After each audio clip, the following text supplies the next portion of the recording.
بسم اللہ الرحمن الرحیم نحمدہ ونصلی علی رسولہ الکریم وعلی آلہ واصحابہ اجمعین۔ قابل احترام جناب ڈاکٹر خالد مسعود، محترم جناب ڈاکٹر اسم زمان، محترم جناب امیر البحر افتخار احمد سروہی، برادران محترم، خواہران مکرم، آج کی گفتگو کا عنوان ہے کلامیات سیرت۔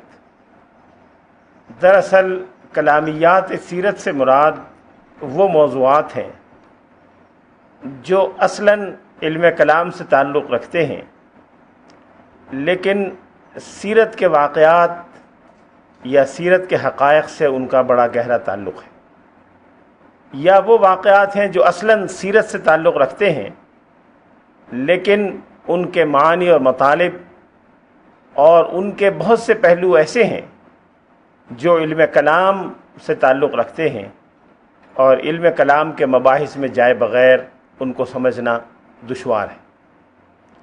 یہ مشترک موضوعات جو علم کلام اور سیرت دونوں سے تعلق رکھتے ہیں، ان کو کلامیات سیرت کے عنوان سے یاد کیا جا سکتا ہے۔ جب سیرت نگاروں نے سیرت کی ترتیب و تدوین کا کام شروع کیا اور اس کا ایک مرحلہ مکمل ہو گیا، جس کا ہم ایک گفتگو میں جائزہ لے چکے ہیں، تو تقریباً 200 سال کے وقفے کے بعد دوسری صدی ہجری کے اواخر اور تیسری صدی ہجری کے اوائل میں مطالعہ سیرت کی ایک نئی جہت سامنے آئی، جس کے دو اسباب تھے۔ ایک بڑا سبب تو یہ تھا کہ ان دنوں یونانی علوم و فنون کا بڑے پیمانے پر عربی زبان میں ترجمہ شروع ہوا۔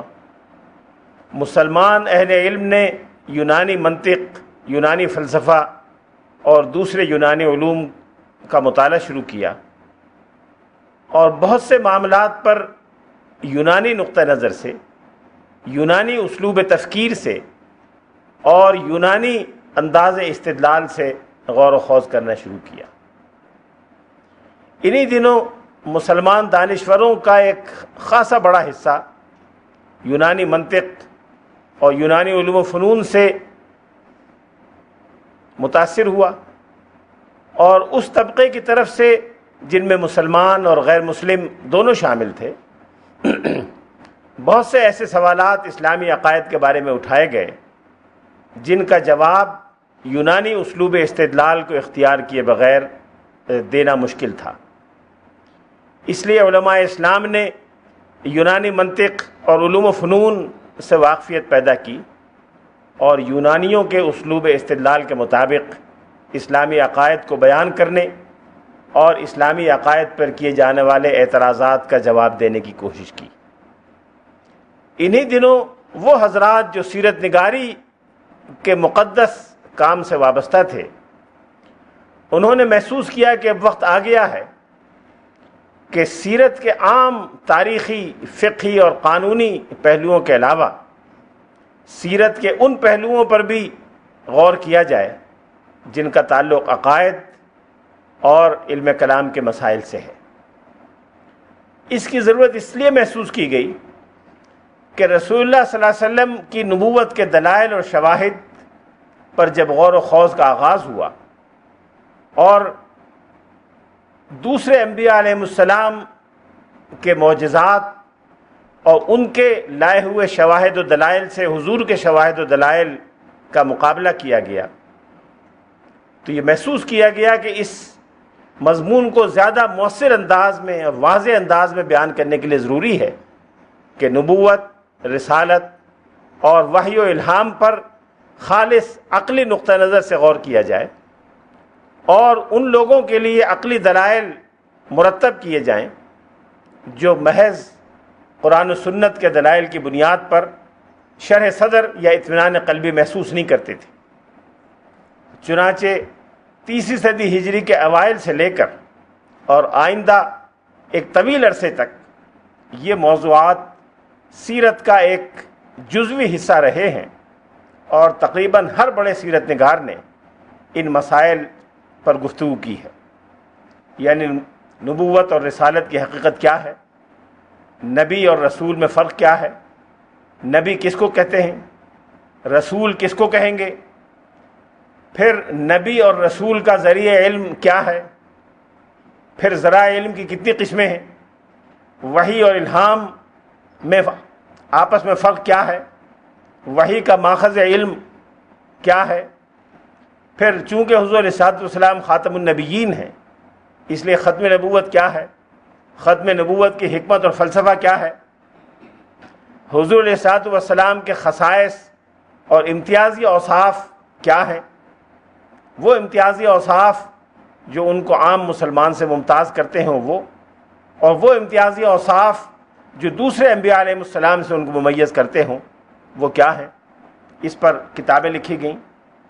امتیازی اوصاف اور خصائص کی گفتگو سے معجزے کی گفتگو شروع ہوئی۔ معجزہ اور اس کی حقیقت کیا ہے، حضور علیہ الصلوۃ والسلام کے معجزات کون کون سے ہیں، انبیاء علیہ السلام اور حضور علیہ الصلوۃ والسلام کے معجزات میں آپس میں کوئی بنیادی اور جوہری فرق اگر ہے تو وہ کیا ہے۔ معجزات میں حضور علیہ الصلوۃ والسلام کا سب سے بڑا معجزہ قرآن پاک، جس کو حضور نے اپنی نبوت کی تصدیق اور دلیل کے طور پہ پیش فرمایا۔ پھر خود قرآن مجید میں حضور علیہ الصلوۃ والسلام کے متعدد معجزات کا تذکرہ ہے، جس میں سب سے بڑا معجزہ اسراء اور معراج کا ہے۔ اسراء اور معراج کے موضوع پر مسلمانوں میں طویل عرصے سے گفتگو اور غور و خوض کا عمل جاری ہے۔ معراج کے روحانی پہلوؤں پر بھی اکابر اسلام نے لکھا ہے، معراج کے کلامی اور فقہی پہلوؤں پر بھی لکھا گیا ہے، معراج کے ادبی پہلو پر ایک الگ سلسلہ کتب ہے جس میں بر صغیر کا حصہ انتہائی غیر معمولی ہے۔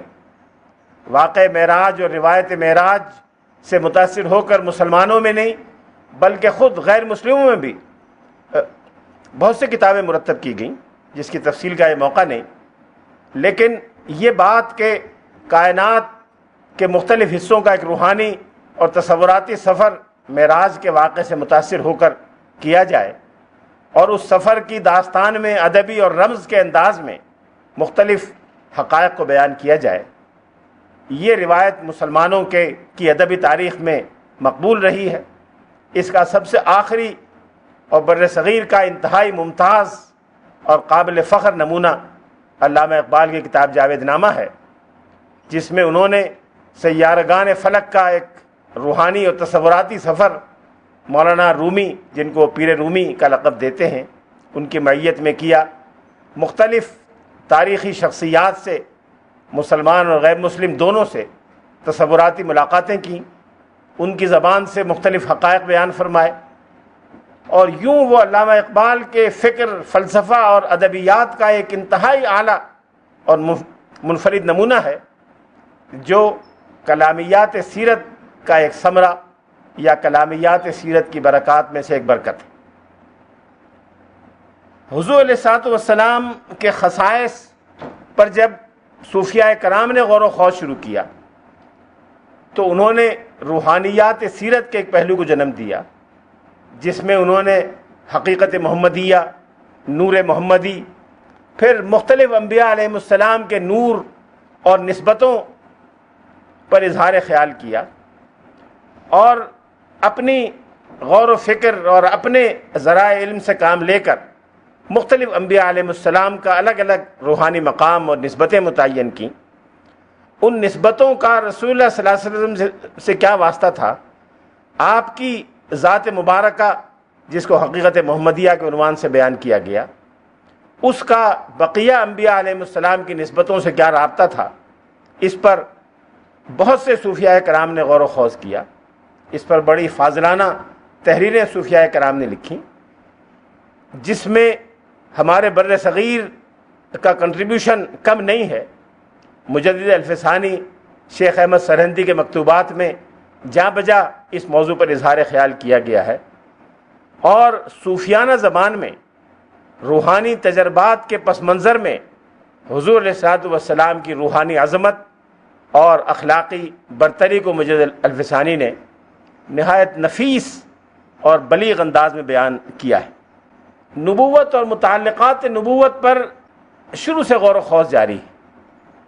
کچھ حضرات نے نبوت کے مسئلے پر خالص عقلی انداز سے غور کیا اور فلسفہ اور عقلیات کے میدان میں ایک نیا مضمون اور ایک نیا موضوع متعارف کرایا۔ ابو نصر فارابی جو مسلمان فلاسفہ و مفکرین میں بڑا اونچا مقام رکھتا ہے، اتنا اونچا مقام رکھتا ہے کہ مسلمان مفکرین و فلاسفہ نے اس کو معلم ثانی کا لقب دیا، ارسطاطالیس کو پہلا معلم تسلیم کرتے ہوئے دوسرا بڑا معلم عقلیات ابو نصر فارابی کو قرار دیا، جس نے پہلی مرتبہ اس بات کی کوشش کی کہ یونانی منطق اور یونانی فلسفے کو اس طرح بیان کیا جائے کہ وہ اسلامی عقائد اور اسلامی تصورات سے متعارض نہ رہے۔ چنانچہ اس نے فلسفہ اور عقلیات پر جو تحریریں چھوڑی ہیں ان میں اس نے نبوت، مقام نبوت، منصب نبوت پر فلسفیانہ اور عقلی انداز سے غور و خوض کرنے کی کوشش کی ہے۔ لوگ کہتے ہیں کہ مسلمان فلاسفہ نے صرف یونانیوں کی کتابوں کے ترجمے پر اکتفا کیا۔ یقیناً یونانیوں کی کتابوں کے ترجمے کیے گئے، یقیناً یونانیوں اور نو افلاطونیوں کے علوم و فنون سے مسلمان قارئین اور دانش فنوں کو آگاہ کیا گیا، لیکن یہ محض ترجمہ یا نقل نہیں تھا۔ یونانیوں کے علوم و فنون میں نبوت اور وحی و رسالت کا کوئی تصور موجود نہیں تھا۔ نبوت اور وحی و رسالت کے مضامین افلاطون اور ارسطاطالیس کے یہاں نہیں ملتے، یہ پہلی مرتبہ ابو نصر فارابی نے متعارف کرائے ہیں، اور اس طرح سے نبوت کے موضوع پر، وحی و الہام کے موضوع پر، ذریعہ علم کے سوال پر خالص عقلی اور فلسفیانہ انداز میں جس شخص نے غور و خوض کی طرح ڈالی وہ ابو نصر فارابی ہے، جس کو پھر حکیم ابن سینا نے مزید گہرائی اور گیرائی بخشی، اور خاص نبوت کا موضوع اور نبوت کے ماخذ علم ہونے کا تصور اب ابن سینا کے اہم مسائل اور مضامین میں سے ایک مضمون ہے۔ پھر آگے چل کر حکیم ابن رشد نے، جو منطقی اور فلسفی ہونے کے ساتھ ساتھ ایک حکیم اور فلسفی بھی تھے، انہوں نے اس کو شریعت سے زیادہ واضح طور پر، زیادہ مضبوط طور پر ہم آہنگ کرنے کی کوشش کی، اور یہ چاہا کہ شریعت کے موقف کو اس طرح خالص عقلی انداز میں بیان کیا جائے کہ عقلیات کے نمائندے اس پر عقلی نقطہ نظر سے کوئی اعتراض وارد نہ کر سکیں۔ یہ کلامیات سیرت کا خالص عقلی اور فلسفیانہ پہلو ہے، جو ایک دوسری روایت علم میں بہت کثرت اور تسلسل کے ساتھ زیر بحث رہا ہے۔ کچھ اور حضرات نے روز اول سے یہ کوشش کی کہ خالص عقلی دلائل سے کام لے کر اسلامی نقطہ نظر کو ٹھیک ٹھیک انداز میں بیان کیا جائے، جس میں بنیادی حوالہ قرآن مجید، سنت رسول اور حضور علیہ الصلوۃ والسلام کی سیرت مبارکہ ہو، لیکن دلائل کا انداز عقلی ہو، اسلوب منطقی ہو، اور جو مخاطبین ہیں وہ فلسفہ اور عقلیات کے طلباء ہوں۔ یہ اسلوب امام غزالی کے ہاں ملتا ہے، جنہوں نے اخلاقیات اور روحانیات کی جہت بھی اس میں پیدا کی۔ اس طرح خالص دینی مصادر سے کام لے کر عقلی دلائل اور اسلوب، یونانیوں کا طرز استدلال، روحانیات اور اخلاقیات، ان سب کو ملا کر کوشش کی کہ اسلامی نقطہ نظر کو ایک جامع انداز میں پیش کر دیا جائے۔ ان کی کتاب معارج القدس میں نبوت، فلسفہ نبوت اور وحی و الہام کے بارے میں انتہائی وقیع اور عالمانہ بحثیں موجود ہیں۔ کچھ اور حضرات نے خالص روحانی انداز میں قرآن مجید اور سنت کی تعلیم کو روحانیات اور اخلاقیات سے ہم آہنگ کر کے ایک نیا انداز اپنایا، جس کی بڑی مثال مولانا جلال الدین رومی ہے، جنہوں نے یہ محسوس کیا کہ عقلیات کے اس بڑھتے ہوئے سیلاب میں، یونانی علوم و فنون کے ان بڑھتے ہوئے اثرات کے ماحول میں خالص روحانی اور اخلاقی نقطہ نظر کو مسلمانوں میں فروغ دیا جائے، اور بجائے انسانوں کی عقل کو اپیل کرنے کے انسانوں کے قلب کو اپیل کیا جائے۔ اور یوں اسلامی فکر میں ایک نئی جہت پیدا کی جائے۔ اس طرح سے کلامیات سیرت کے دو نئے نمونے ہمارے سامنے آتے ہیں۔ ایک وہ نمونہ جس کے نمائندہ مولانا جلال الدین رومی ہیں، جن کی کتاب میں خاص طور پر مثنوی میں سیرت کے واقعات کو بہت کثرت سے اور اتنی تفصیل سے بیان کیا گیا ہے کہ خود مثنوی مولانا روم سے اگر سیرت کے واقعات نکالے جائیں تو سیرت کی ایک ضخیم کتاب تیار ہو سکتی ہے۔ پھر خود سیرت کے واقعات نہیں بلکہ سابق انبیاء علیہ السلام کے واقعات اور حالات کا تذکرہ کر کے ان کے روحانی پہلو، ان کے پیغام کا اخلاقی سبق، یہ مولانا روم کے ہاں ایک نئے انداز سے ملتا ہے۔ لیکن سب سے زیادہ امت مسلمہ نے جن اثرات کو قبول کیا یہ وہ اثرات تھے جن کے نمائندہ مولانا امام غزالی ہیں۔ امام غزالی جو بیک وقت اخلاقیات، روحانیات، فقہ اور اصول فقہ، عقلیات، منطق اور فلسفہ، ان سب کا ایک مجموعہ قارئین کے سامنے پیش کرتے ہیں، اور ان سارے علوم و فنون کے دلائل سے کام لے کر اسلامی عقائد کی توضیح اور ان پر اعتراضات کا دفاع کرنے کی کوشش کرتے ہیں۔ ایک طرف عقلیات کا یہ رجحان یونانیوں کے زیر اثر کار فرما تھا، دوسری طرف خود محدثین کے حلقے میں، خالص سیرت نگاروں کے حلقے میں بعض ایسے مسائل اور سوالات پیدا ہو رہے تھے جن کا جواب وہ علم حدیث کے ذخائر کی روشنی میں دینے کی کوشش کر رہے تھے۔ یہ ایک عجیب اتفاق ہے کہ بہت سے خالص کلامی مسائل محدثین کے حلقوں میں پیدا ہوئے اور سب سے پہلے محدثین نے ان کا جواب دینے کی کوشش کی۔ یہ بات کہ قرآن مجید مخلوق ہے یا غیر مخلوق، یہ خالص عقلی اور کلامی مسئلہ ہے، یہ ایک فلسفے کا مسئلہ تھا لیکن محدثین کے حلقے میں پیدا ہوا۔ قرآن مجید کے مخلوق اور غیر مخلوق ہونے کا جب سوال پیدا ہوا تو پہلا سوال یہ پیدا ہوا کہ کلام الہی کیا ہے، اس کی حقیقت کیا ہے۔ اس سے یہ سوال پیدا ہوا کہ خود صفات الہی کی حیثیت کیا ہے، ذات و صفات میں تعلق کیا ہے۔ یہ عقلی اور فلسفیانہ سوالات سب سے پہلے محدثین نے اٹھائے، اور محدثین نے خالص معارف نبوت کی روشنی میں ان کا جواب دیا، اور امت کے ایک بہت بڑے حصے کو اس اساس پر قائم رکھا جو قرآن مجید اور سنت نے قائم کی تھی۔ لہٰذا علم حدیث کے حوالے سے جو سوالات پیدا ہوئے ان میں خود نبوت کی حقیقت، معجزہ، وحی، رسول اللہ صلی اللہ علیہ وسلم کی زبان مبارک سے جو کلام ادا ہوتا تھا قرآن مجید کی شکل میں، احادیث قدسیہ کی شکل میں، اور آپ کی اپنی احادیث مبارکہ کی شکل میں، ان تینوں میں فرق کیا ہے، ان تینوں کا تقابل دوسرے مذاہب کی مذہبی کتابوں سے، یہ سارے معاملات محدثین کے حلقے میں سامنے آئے اور محدثین نے ان کا جواب دینے کی کوشش کی۔ یہ وہ مسائل ہیں جن کا یونانیوں سے کوئی تعلق نہیں تھا، نہ یہ مسائل یونانیوں کے زیر اثر مسلمانوں میں اٹھے، یہ خالص اسلامی اور دینی مسائل تھے۔ یونانیوں کے یہاں نہ یہ مسائل موجود تھے، نہ ان مسائل سے ملتے جلتے کوئی اور ایشوز ان کے ہاں زیر بحث کبھی آئے۔ یہ خالص اسلامی سوالات تھے جو محدثین نے اٹھائے، اور محدثین نے سب سے پہلے ان کا جواب دیا۔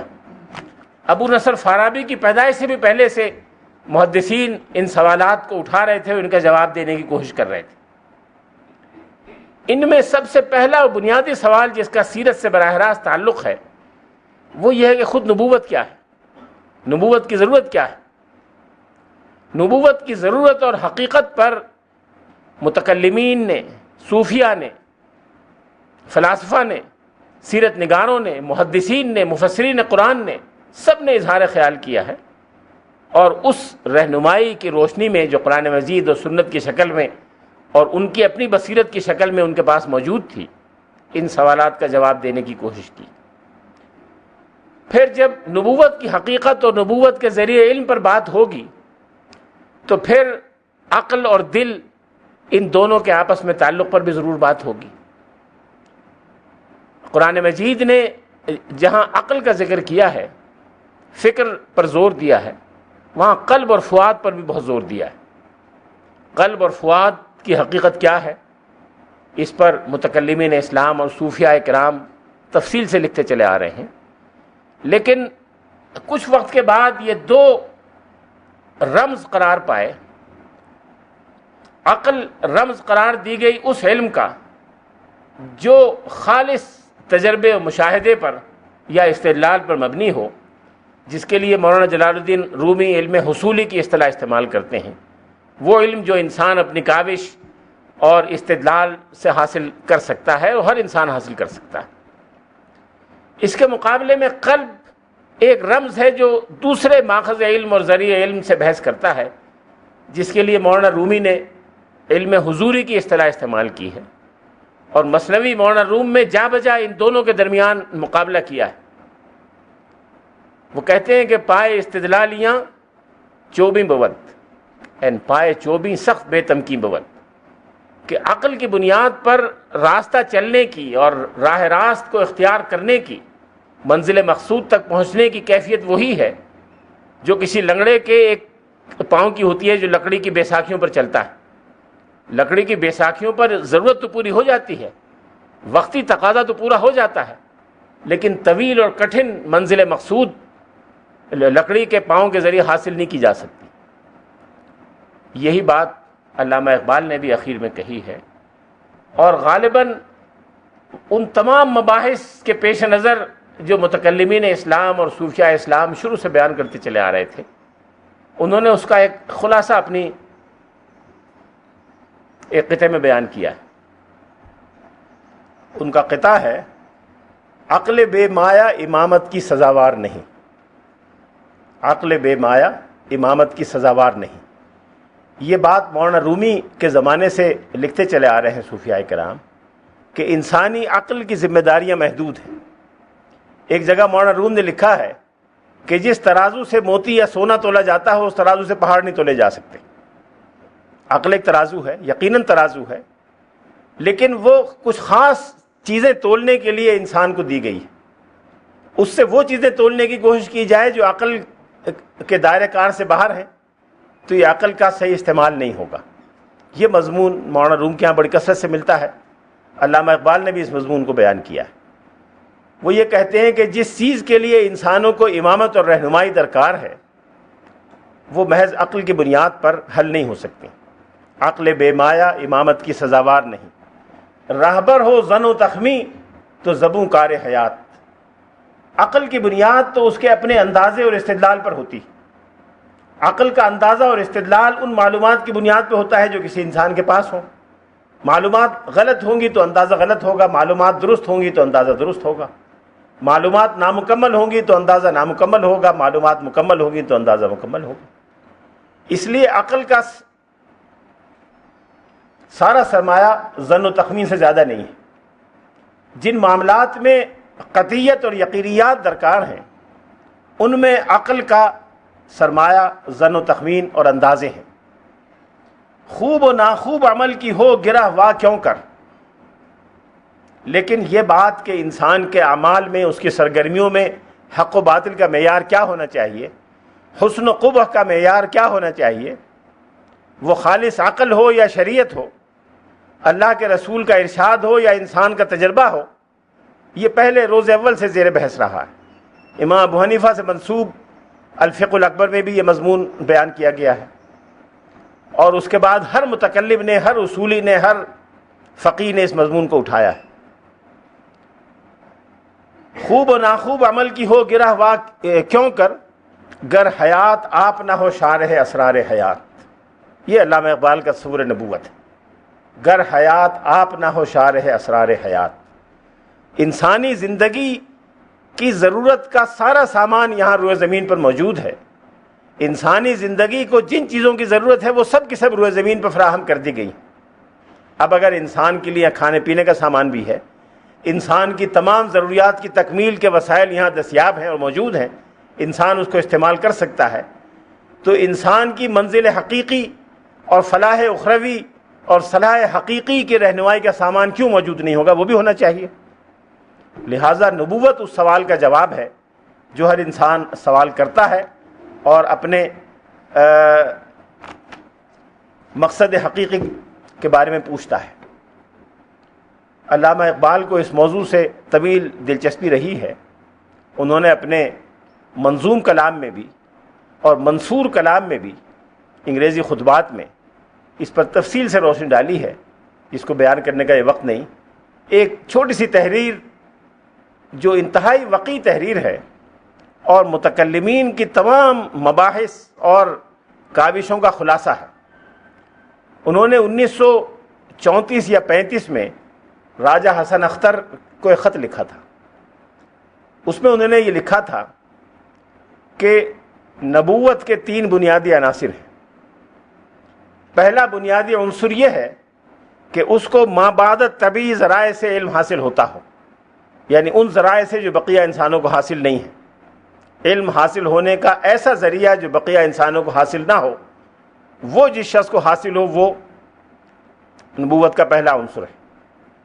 دوسرا عنصر یہ ہے کہ وہ جس علم کو حاصل کرتا ہے اس ذریعے سے وہ علم یقینی اور قطعی ہو۔ تیسرے یہ کہ وہ اس علم کو اپنے اور دوسروں کے لیے واجب التعمیل سمجھتا ہو۔ پھر انہوں نے لکھا کہ جو شخص ان تینوں چیزوں کا مدعی ہے، چاہے وہ نبوت کا لفظ استعمال نہ کرے، وہ مدعی نبوت ہے، اور حضور کے بعد ایسا دعویٰ کرنے والا دائرہ اسلام سے خارج اور واجب القتل ہے۔ یہ علامہ اقبال کی تحریر 1934 یا 35 کی ہے۔ بالکل اس میں کوئی نقطہ متکلمین کی بحث کا رہ نہیں گیا، اور نبوت کی حقیقت کے خلاف کوئی چیز اس میں آئی نہیں۔ یہی تینوں چیزیں یکجا ہوں تو نبوت کہلاتی ہیں، کہ علم ایسے ذریعے سے حاصل ہو جو عام انسانوں کو حاصل نہیں ہے، وہ علم قطعی و یقینی ہو، اس میں شک و شبہ کی گنجائش نہ ہو، اور وہ علم اس حاصل کرنے والے کے لیے اور دوسرے انسانوں کے لیے واجب التعمیل ہو۔ نبوت اور تصور نبوت کا سیرت سے ایک اور تعلق بھی ہے، جس کو تمام سیرت نگاروں نے سمجھا، اور اس تعلق کو انہوں نے سیرت کی کتابوں میں ظاہر بھی کیا۔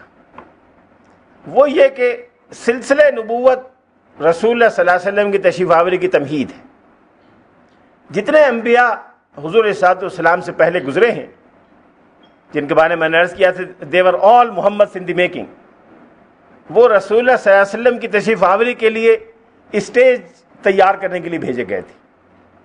مختلف اقوام کو فکری اور ذہنی طور پر، روحانی طور پر اس سطح پر لانے کے لیے بھیجے گئے تھے جس سطح پر رسول اللہ صلی اللہ علیہ وسلم کو بھیجا جانا تھا۔ اسی لیے تمام بڑے اور قدیم سیرت نگاروں نے پچھلے انبیاء اور نبوتوں کے تذکرے سے سیرت کا بیان شروع کیا ہے۔ کسی نے حضرت آدم سے شروع کیا، کسی نے حضرت ابراہیم سے شروع کیا، کسی نے حضرت اسماعیل سے شروع کیا، لیکن سابقہ انبیاء کا تذکرہ تمام سیرت نگار عروہ ابن زبیر کے زمانے سے لے کر اور ہمارے دور میں کے سیرت نگاروں تک سب کرتے چلے آ رہے ہیں۔ یہ خود اس بات کی دلیل ہے کہ سلسلہ نبوت، منصب نبوت اور اس کے عالی مقام حاملین سیرت النبی کا مقدمہ اور تمہید تھے، اور اس کو سمجھے بغیر سیرت النبی کو سمجھنا مقام نبوت کی فہم میں ممد و معاون نہیں ہو سکتا۔ یہی وجہ ہے کہ دلائل نبوت اور کلامیات نبوت یا کلامیات سیرت علم سیرت کا ایک لازمی حصہ قرار پائے۔ جن حضرات کے پیش نظر سیرت کے خالص تاریخی واقعات تھے، مثلا ابن ہشام، انہوں نے بھی اشارتاً اور ان کے شارحین نے صراحتاً ان تمام مسائل سے اعتنا کیا ہے۔ علامہ سہیلی جن کی کتاب الروض العنف ابن ہشام کی مستند ترین شرحوں میں سے ہے، انہوں نے بہت سے کلامی مسائل جا بجا اٹھائے ہیں۔ روح اور نفس کی بحث سے انہوں نے گفتگو کی ہے کہ نفس اور روح سے کیا مراد ہے۔ اسراء اور معراج کی حقیقت پہ انہوں نے روشنی ڈالی ہے۔ محکمات و متشابہات کا سیرت سے کیا تعلق ہے، یہ سہیلی نے بیان کیا ہے۔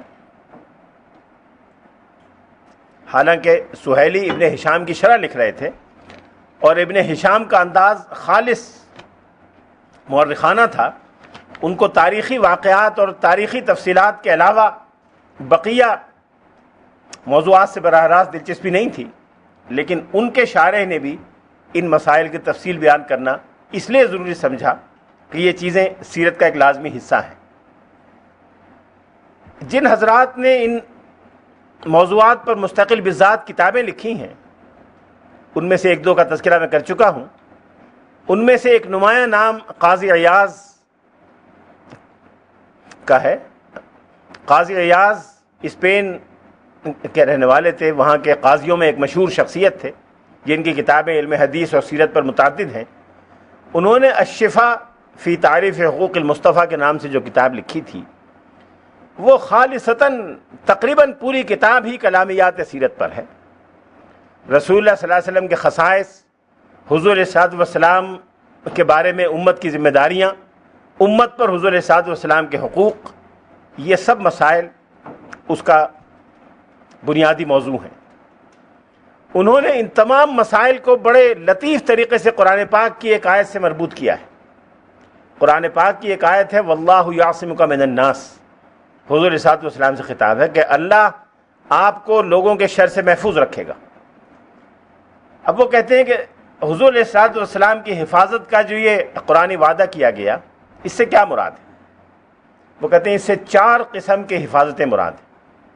حضور علیہ الصلوۃ والسلام کی جسمانی حفاظت کہ دشمن آپ کو زخم نہ پہنچا سکے، پھر عقلی طور پر اس بات کی ضمانت اور تحفظ کہ قرآن مجید صحیح مکمل طریقے سے انسانوں تک پہنچ جائے، رسول اللہ صلی اللہ علیہ وسلم کی سنت انسانوں تک پہنچ جائے اور اس میں کوئی شخص دخل اندازی نہ کر سکے۔ روحانی تحفظ کہ روحانی طور پر حضور علیہ الصلوۃ والسلام کا جو مقام و مرتبہ ہے اس کا تحفظ کیا جا سکے، اس کو بیان کیا جا سکے، اس کی تفصیلات کو محفوظ رکھا جا سکے اور امت تک پہنچایا جا سکے۔ چوتھی چیز حضور علیہ الصلوۃ والسلام کی قلبی عصمت اور قلبی حفاظت۔ پھر ان سے ایک ایک کر کے انہوں نے تفصیل سے بحث کی ہے، اور ایک اعتبار سے پوری کتاب ہی اس قرآنی آیت کی تفسیر اور شرح ہے۔ حافظ ابن قیم نے ان میں سے بعض مسائل پر مزید تفصیلی بحث کی، لیکن میں دوبارہ قاضی عیاض کی طرف آتا ہوں۔ ابن قیم جن کا تذکرہ تفصیل سے میں ایک دن پہلے کر چکا ہوں، ان کی کتاب زاد المعاد کے بارے میں نے عرض کیا تھا کہ وہ ادبیات سیرت کی منفرد کتاب ہے، اس اعتبار سے کہ انہوں نے سیرت کے بعض ایسے پہلوؤں کو بیان کیا ہے جو بقیہ سیرت نگاروں کے سامنے نہیں تھے۔ سیرت کی عملی رہنمائی، سیرت کی فقہیات، سیرت کی روحانیات، سیرت کی قانونیات، یہ ان کے خاص دلچسپی کے موضوعات ہیں۔ لیکن اس کتاب میں اعلام الموقعین زاد المعاد میں انہوں نے کلامیات سیرت کے بہت سے مسائل بھی اٹھائے ہیں، اور بعض خاص مسائل جو سیرت نگاروں کے ہاں زیر بحث رہے ہیں ان پر ابن قیم نے روشنی ڈالی ہے، جن میں سے ایک مسئلہ حضور کے معجزات کا، خاص طور پہ حضور کے سب سے بڑے معجزے یعنی معراج اور اسراء کا، اور اسراء کی نوعیت اور کیفیت کا تھا۔ اسراء پر ابھی آگے بات کرتے ہیں، لیکن ایک بڑا مسئلہ جو ہمیشہ سے زیر بحث رہا ہے وہ یہ کہ رسول اللہ صلی اللہ علیہ وسلم جب معراج پر تشریف لے گئے تو یہ معراج جسمانی تھی کہ روحانی، یہ شروع سے زیر بحث رہا ہے۔ صحابہ کے زمانے سے اس پر بات ہوتی رہی ہے کہ معراج کی نوعیت کیا تھی۔ صحابہ کرام سے جو کچھ منقول ہے اور متقدمین نے اس پہ جو لکھا ہے، اس کی پچھلے 40-50 سال 100 سال سے خاص انداز سے تعبیر ہونے لگی۔ ایک عام رجحان بر صغیر میں اور بر صغیر سے باہر بھی یہ پیدا ہوا کہ معراج کی نوعیت ایک خواب کی تھی۔ یہ خواب تھا جیسے انسان خواب دیکھتے ہیں، حضور نے بھی دیکھا، اور خواب میں وہ سارے مناظر حضور کو دکھائے گئے۔ یہ بات بعض اہل علم نے اس بنیاد پر کہی ہے کہ حضرت عائشہ صدیقہ سے ایک روایت ہے کہ رسول اللہ صلی اللہ علیہ وسلم جب معراج پر تشریف لے گئے تو ما فقد جسمہ، آپ کا جسم مبارک یہیں موجود رہا اور مفقود نہیں ہوا۔ اس کی ایک تعبیر تو یہ ہو سکتی ہے جو بعض لوگوں نے کی کہ یہ سارا خواب کا معاملہ تھا، لیکن علماء امت کی غالب ترین اکثریت صحابہ کرام کے زمانے سے لے کر اور آج تک اس بات کی قائل رہی ہے کہ معراج خواب نہیں تھی۔ اگر یہ کوئی خواب تھا تو یہ کوئی نشانی اور معجزہ نہیں ہے۔ خواب میں ہر شخص ہر جگہ ہر وقت پہنچ سکتا ہے۔ ہم میں سے ہر ایک کو خواب میں اس کا تجربہ ہوا ہوگا کہ وہ امریکہ اور انگلستان اور برطانیہ اور کعبہ مشرفہ کی سیر کر آئے۔ یہ اگر خواب کی نوعیت تھی تو یہ کوئی معجزہ نہیں ہے۔ اور قرآن مجید جس غیر معمولی انداز میں اس کو بیان کرتا ہے کہ پاک ہے وہ ذات جو اپنے بندے کو راتوں رات مسجد اقصیٰ تک لے گئی، یہ خود آغاز اس بات کو بتاتا ہے کہ کوئی غیر معمولی واقعہ ہے جو پیش آیا ہے۔ اگر خواب کا واقعہ ہے تو اس میں کوئی غیر معمولی بات نہیں ہے۔ اس لیے یہ بات تو تمام متکلمین، محدثین اور مفسرین نے رول آؤٹ کر دی کہ یہ محض خواب کا معاملہ تھا، خواب کا واقعہ نہیں تھا۔ اب حضرت عائشہ صدیقہ کے اس قول کی کیا تعبیر کی جائے کہ حضور کا جسم مبارک موجود رہا اور مفقود نہیں ہوا ایک لمحے کے لیے بھی؟ حافظ ابن قیم نے اس سے بڑی تفصیلی بحث کی اور نفسیات اور عقل اور منطق اور روحانیات کے دلائل دے کر یہ بتایا ہے کہ حضور علیہ الصلوۃ والسلام کی روح مبارک کو لے جایا گیا۔ جب انسان سوتا ہے تو اس کی روح اس کے جسم سے الگ نہیں ہوتی، اس کی روح اس کے جسم میں رہتی۔ انبیاء کے بارے میں ایک عام عقیدہ یہ ہے کہ اس دنیا سے تشریف لے جانے کے بعد، وفات اور موت طاری ہونے کے بعد بھی ان کے جسم کا ان کی روح سے تعلق رہتا ہے۔ اسی طرح کا تعلق حضور کے جسم مبارک سے ان کی روح کا رہا جیسا کہ بعد میں انبیاء علیہ السلام کا رہتا رہا ہے۔ اور روح مبارک کو لے جایا گیا اور یہ سارے مشاہدات روح مبارک کو کرائے گئے۔ اس کا خواب سے یا سونے سے کوئی تعلق نہیں، یہ ایک ایسی چیز ہے جو صرف انبیاء کے ساتھ خاص ہے۔ یہ بحث میں نے اس لیے عرض کی کہ خلاصہ ہے اس گفتگو کا جو حافظ ابن قیم نے کی ہے، اور انہوں نے کوشش کی ہے کہ ان تمام احادیث کو جمع کرنے کی کوشش کریں جو اسراء اور معراج کو خالصتاً جسمانی واقعہ بھی قرار دے رہے ہیں یا اس کو روحانی واقعہ قرار دیتے ہیں۔ روحانی واقعے کے بارے میں یہ غلط فہمی وہ دور کرنا چاہتے ہیں کہ یہ کوئی خواب کی طرح کا واقعہ تھا یا یہ محض کوئی تصوراتی چیز تھی یا ایسی چیز تھی جو کسی اور انسان کو بھی تجربے میں آ سکتی ہے۔ حافظ ابن قیم کے اصل الفاظ ہیں ولیکن ینبغی ان یعلم، مناسب یہ ہے کہ یاد رکھا جائے، الفرق بین ان یقال، ان دونوں کے درمیان فرق یہ کہا جائے کہ کان الاسراء مناما، کہ اسراء ایک خواب تھا، وبین ان یقال کان بروحہ دون جسدی، اور اس بات میں کہ اسراء روح مبارک کے ساتھ ہوئی، جسم مبارک کے ساتھ نہیں ہوئی۔ ان دونوں میں فرق ہے، وبینہما فرق عظیم، ان دونوں کے درمیان بڑا عظیم فرق پایا جاتا ہے۔ اسراء و معراج پر ابھی میں آتا ہوں۔ کلامیات سیرت پر ہمارے بر صغیر میں متعدد شخصیتوں نے کام کیا، لیکن سب سے نمایاں کام حضرت شاہ ولی اللہ محدث دہلوی کا ہے۔ حضرت شاہ ولی اللہ محدث دہلوی کی کتاب جو ان کا میگنم اوپس ہے، یعنی ان کی کتابوں میں سب سے نمایاں کتاب ہے، ان کا خاص کارنامہ ہے حجت اللہ البالغہ۔ ایک اعتبار سے اس پوری کتاب کا مضمون ہی کلامیات سیرت ہے۔ اس کتاب میں انہوں نے حضور علیہ الصلوۃ والسلام کی سیرت اور سنت کے وہ حقائق اور معارف بیان کیے ہیں جو عام انسانوں کی نظروں سے اوجھل رہتے ہیں، اور ان حقائق و معارف کی بنیاد پر، جن کو وہ اسرار حدیث کہتے ہیں، ایک ایسا نظام عقلی اور روحانی مرتب کیا ہے جو اسلامی تاریخ میں اپنی مثال آپ ہے، اور ابھی تک کوئی شاہ ولی اللہ محدث دہلوی کے اس کام میں مزید اضافہ نہیں کر سکا۔ ابھی تک وہ اپنی نوعیت کے فاتح بھی ہیں اور ابھی تک اس کام کے خاتم بھی ہیں۔ شاہ صاحب نے اپنی اس کتاب کو دو بڑے حصوں میں تقسیم کیا ہے۔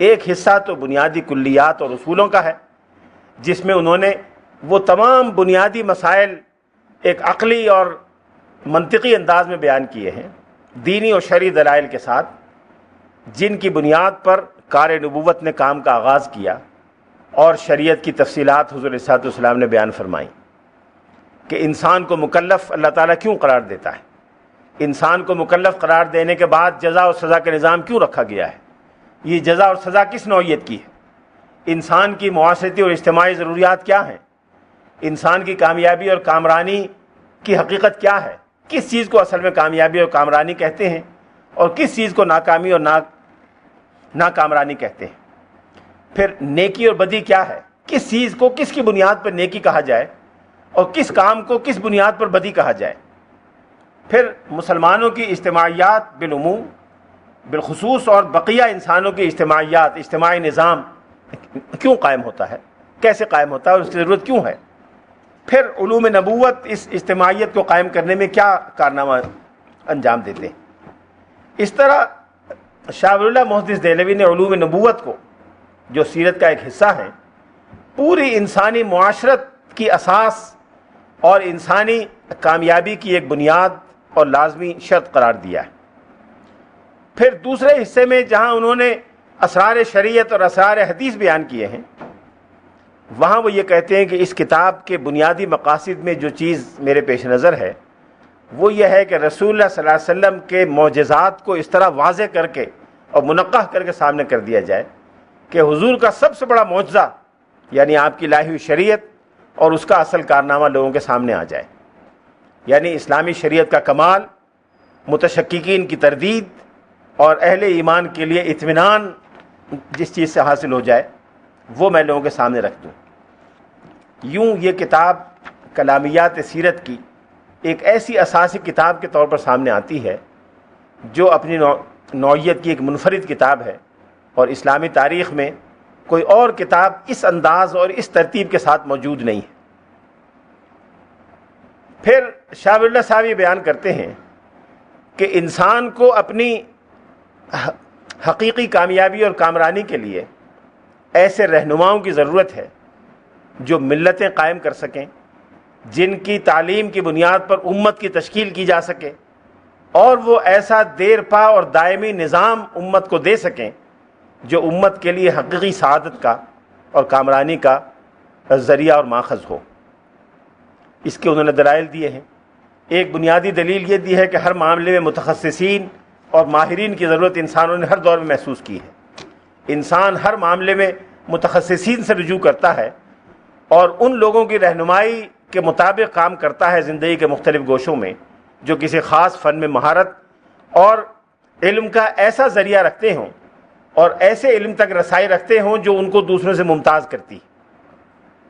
یہی ضرورت انبیاء علیہ السلام کے لیے بھی ہے کہ ان کو ایک ایسے ذریعہ علم تک رسائی حاصل ہے جو عام انسانوں کو حاصل نہیں ہے، اور اس علم کی بنیاد پر ایک امت کی تشکیل اور شریعت کی تکمیل کی جا سکتی۔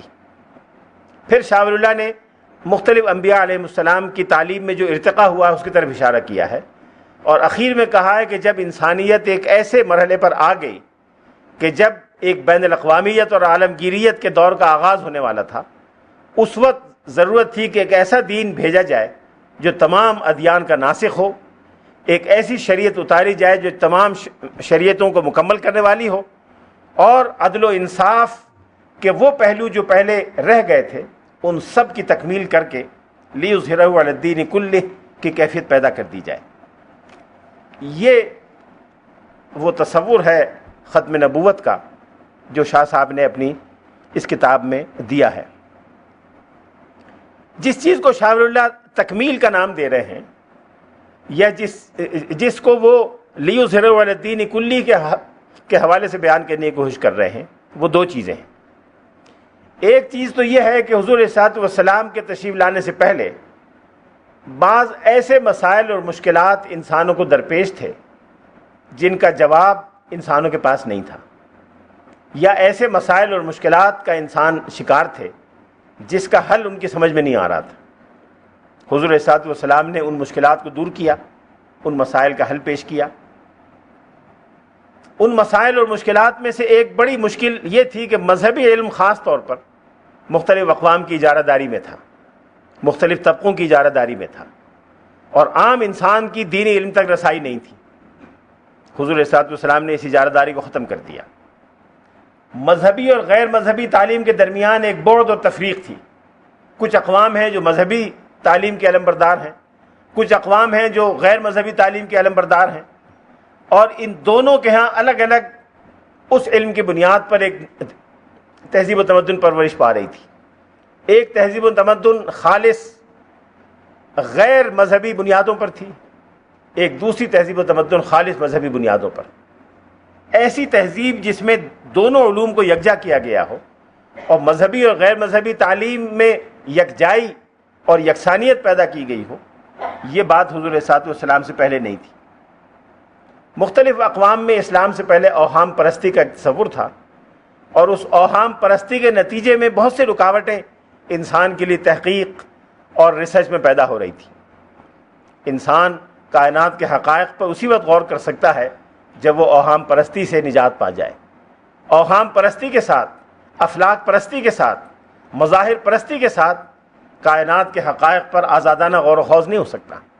یہ آزادانہ غور و خوض اس وقت شروع ہو سکا جب رسول اللہ صلی اللہ علیہ وسلم کی تعلیم نے ان سارے اوہام و خرافات کو ایک ایک کر کے ختم کر دیا. حضور علیہ الصلوۃ والسلام نے جس تعلیم کو فروغ دیا وہ ایک عملی، مفید اور حقیقی علم تھا. غیر حقیقی، غیر عملی اور مجرد نظریات کی بنیاد پر کسی علم کو اسلام نے حوصلہ افزائی کا مستحق نہیں سمجھا. حضور علیہ الصلوۃ والسلام نے جو دعا مانگی وہ اپنے لیے علم نافع کی مانگی، اور اپنی امت کو سکھایا کہ وہ علم نافع کی دعا کریں اور علم زار سے، غیر مفید علم سے اللہ کی پناہ مانگیں. گویا علم کے دو درجے ہو سکتے ہیں، ایک وہ علم جو انسانیت کے لیے مفید ہو، ایک وہ جو انسانیت کے لیے ضرر رساں ہو. اس کام کے لیے ضروری تھا کہ عقل اور نقل میں ایک توازن پیدا کیا جائے. عقل اور نقل میں توازن پیدا کیے بغیر نہ دین کے تقاضے پورے ہو سکتے ہیں، نہ دنیا کے تقاضے پورے ہو سکتے ہیں. جن اقوام نے نقل پر زیادہ زور دیا ان اقوام میں عقل کے تقاضے مجروح ہو گئے. جن اقوام نے عقل کے تقاضوں پر زیادہ زور دیا ان میں مذہب کے تقاضے مجروح ہو گئے. کوئی ایسی کاوش کہ یہ دونوں تقاضے بیک وقت جمع کیے جا سکیں، یہ صرف حضور صلی اللہ علیہ وسلم کی تعلیم کے ذریعے ممکن ہے. یہ تھا ایک عام پس منظر اس فن کا جس کو ہم کلامیات سیرت کہہ سکتے ہیں. اس کا آغاز کیسے ہوا، اس میں کون کون سے مسائل زیر بحث آئے، اور کن مصنفین نے کس انداز سے اس فن پر گفتگو کی، اس کی چند جھلکیاں میں نے آگے سامنے پیش کی. اب میں دو سوالات کا جواب اور دینا چاہتا ہوں. ایک یہ کہ جس چیز کو ہم معجزہ کہتے ہیں، جو کلامیات سیرت کا سب سے بنیادی مضمون ہے، اس سے مراد کیا ہے، اس پر اکابر اسلام نے کیا لکھا ہے، اور رسول اللہ صلی اللہ علیہ وسلم کے بڑے معجزات جو مستند احادیث سے ثابت ہیں ان کے بارے میں سیرت کے ادب میں کیا معلومات ملتی ہیں. نبوت قرآن مجید کی ایک خاص اصطلاح ہے. نبوت اور نبی ایک ایسا لفظ ہے جو عربی کے علاوہ عبرانی میں بھی قریب اسی مفہوم اور تقریباً اسی تلفظ کے ساتھ ملتا ہے. اصطلاحی اعتبار سے نبی سے مراد وہ ذات ہے جس کو براہ راست اللہ تعالیٰ کی بارگاہ سے علم حاصل ہو، اور علامہ اقبال کے الفاظ میں ایسا علم جو قطعی و یقینی ہو اور اس شخص کے لیے، متلقی کے لیے اور دوسرے انسانوں کے لیے واجب التعمیل ہو، اس ذات کو نبی کہا جاتا ہے. اس بارے میں اختلاف رہا ہے مفسرین اور متکلمین کے درمیان کہ کیا نبی اور رسول ایک مفہوم رکھتے ہیں یا نبی اور رسول کا الگ الگ مفہوم ہے.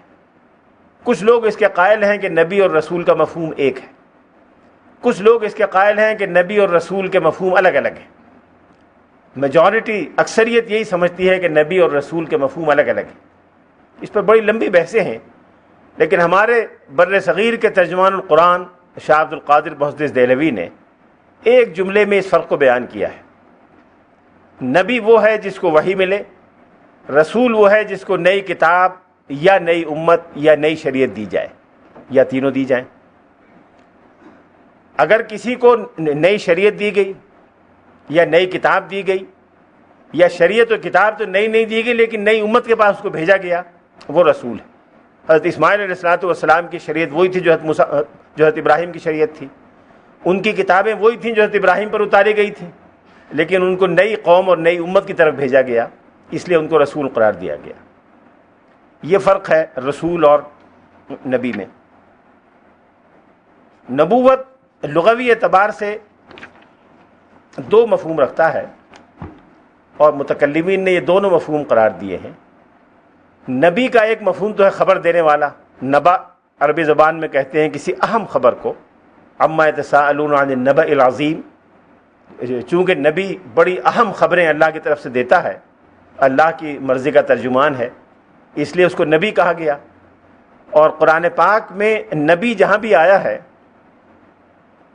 وہ اسی مفہوم میں آیا ہے، اور حمزہ اس میں سے تخفیف کی وجہ سے حذف کر دیا گیا، لیکن ورش کی روایت میں حمزہ کے ساتھ پڑھا جاتا ہے۔ ہم پڑھیں گے یا ایھا النبی، روایت حفص میں، روایت ورش میں پڑھا جاتا ہے یا ایھا النبی، صرف تلفظ کا فرق ہے۔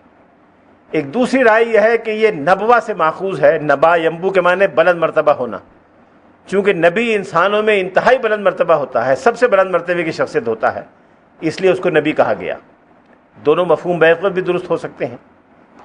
اصطلاحی اعتبار سے نبی کی تعریف یہ ہے کہ وہ اللہ تعالیٰ کا سفیر ہے، اللہ تعالیٰ کا ترجمان ہے، اور اللہ تعالیٰ کے بندوں کو اور مخلوقات کو اللہ کی مرضی اور پیغام سے آگاہ کرتا ہے۔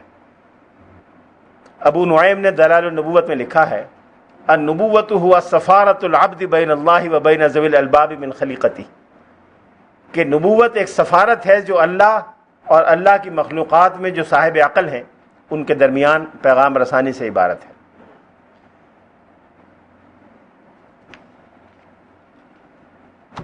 یہ نبوت جو دراصل رسالت کی ایک شکل ہے، یہ بعض خصائص کے بغیر مکمل نہیں ہو سکتی۔ خصائص کیا ہیں اس پر پھر ابو نعیم نے اور بقیہ حضرات نے بڑی تفصیل سے روشنی ڈالی۔ نبوت کے لیے ضروری ہے کہ نبی اللہ تعالیٰ کا خاص مقرب انسان اور مقرب شخصیت ہو، اس کو اللہ تعالیٰ نے خاص اہتمام سے چنا ہو۔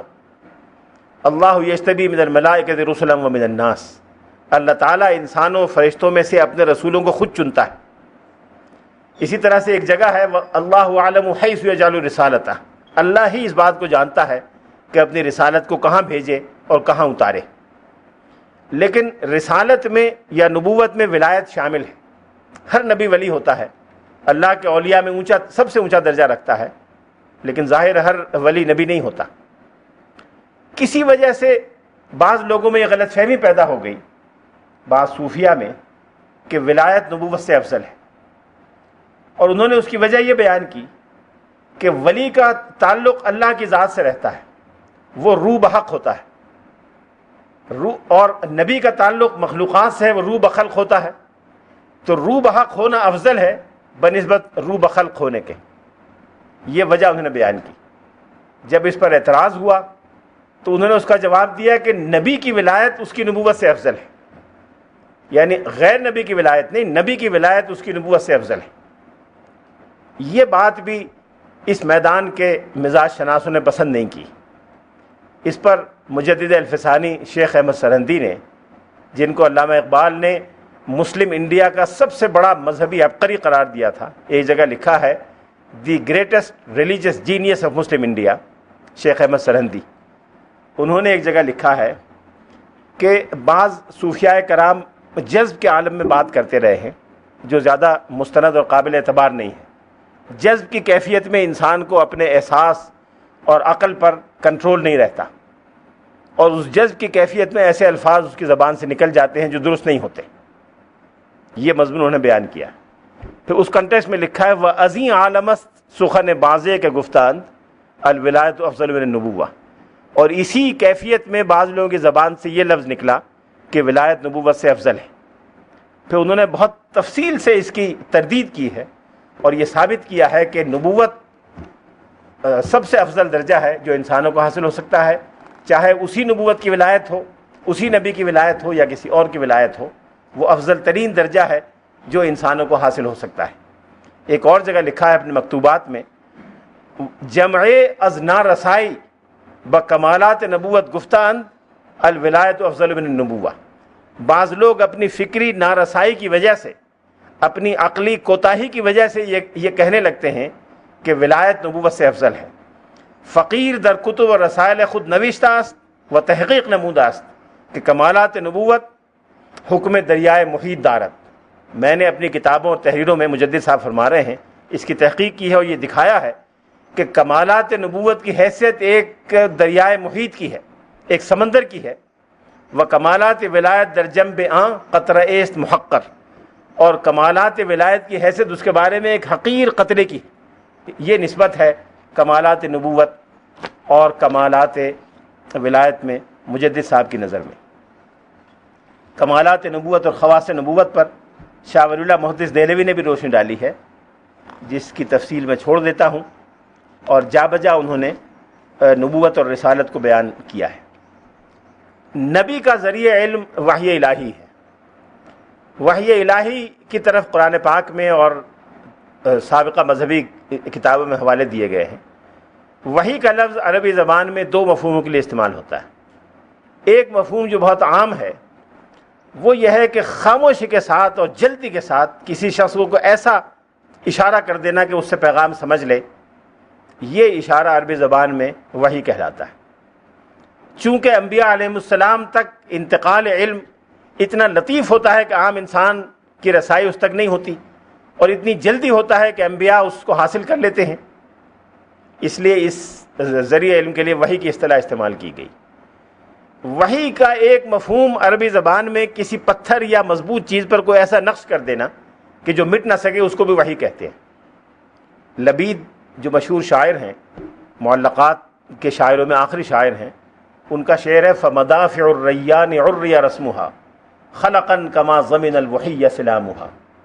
منظر یہ بیان کر رہے ہیں کہ جس جگہ میرے جاننے والے ٹھہرے ہوئے تھے، پھر وہ قافلہ چلا گیا تو ان کے آثار مٹ گئے، گرد پڑ گئی، مٹ گئے۔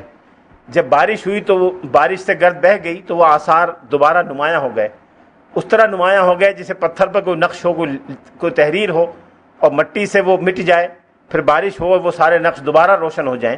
اسی طرح سے میرے محبوبوں کے آثار بھی واضح ہو گئے۔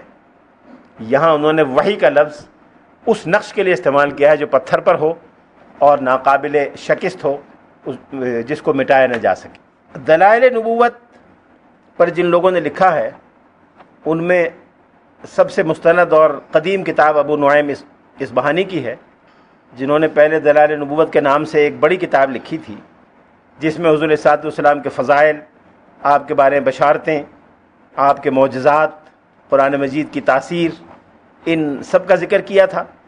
پھر بعد میں اس کتاب کا خلاصہ لکھا جو 2 جلدوں میں کئی بار چھپا ہے۔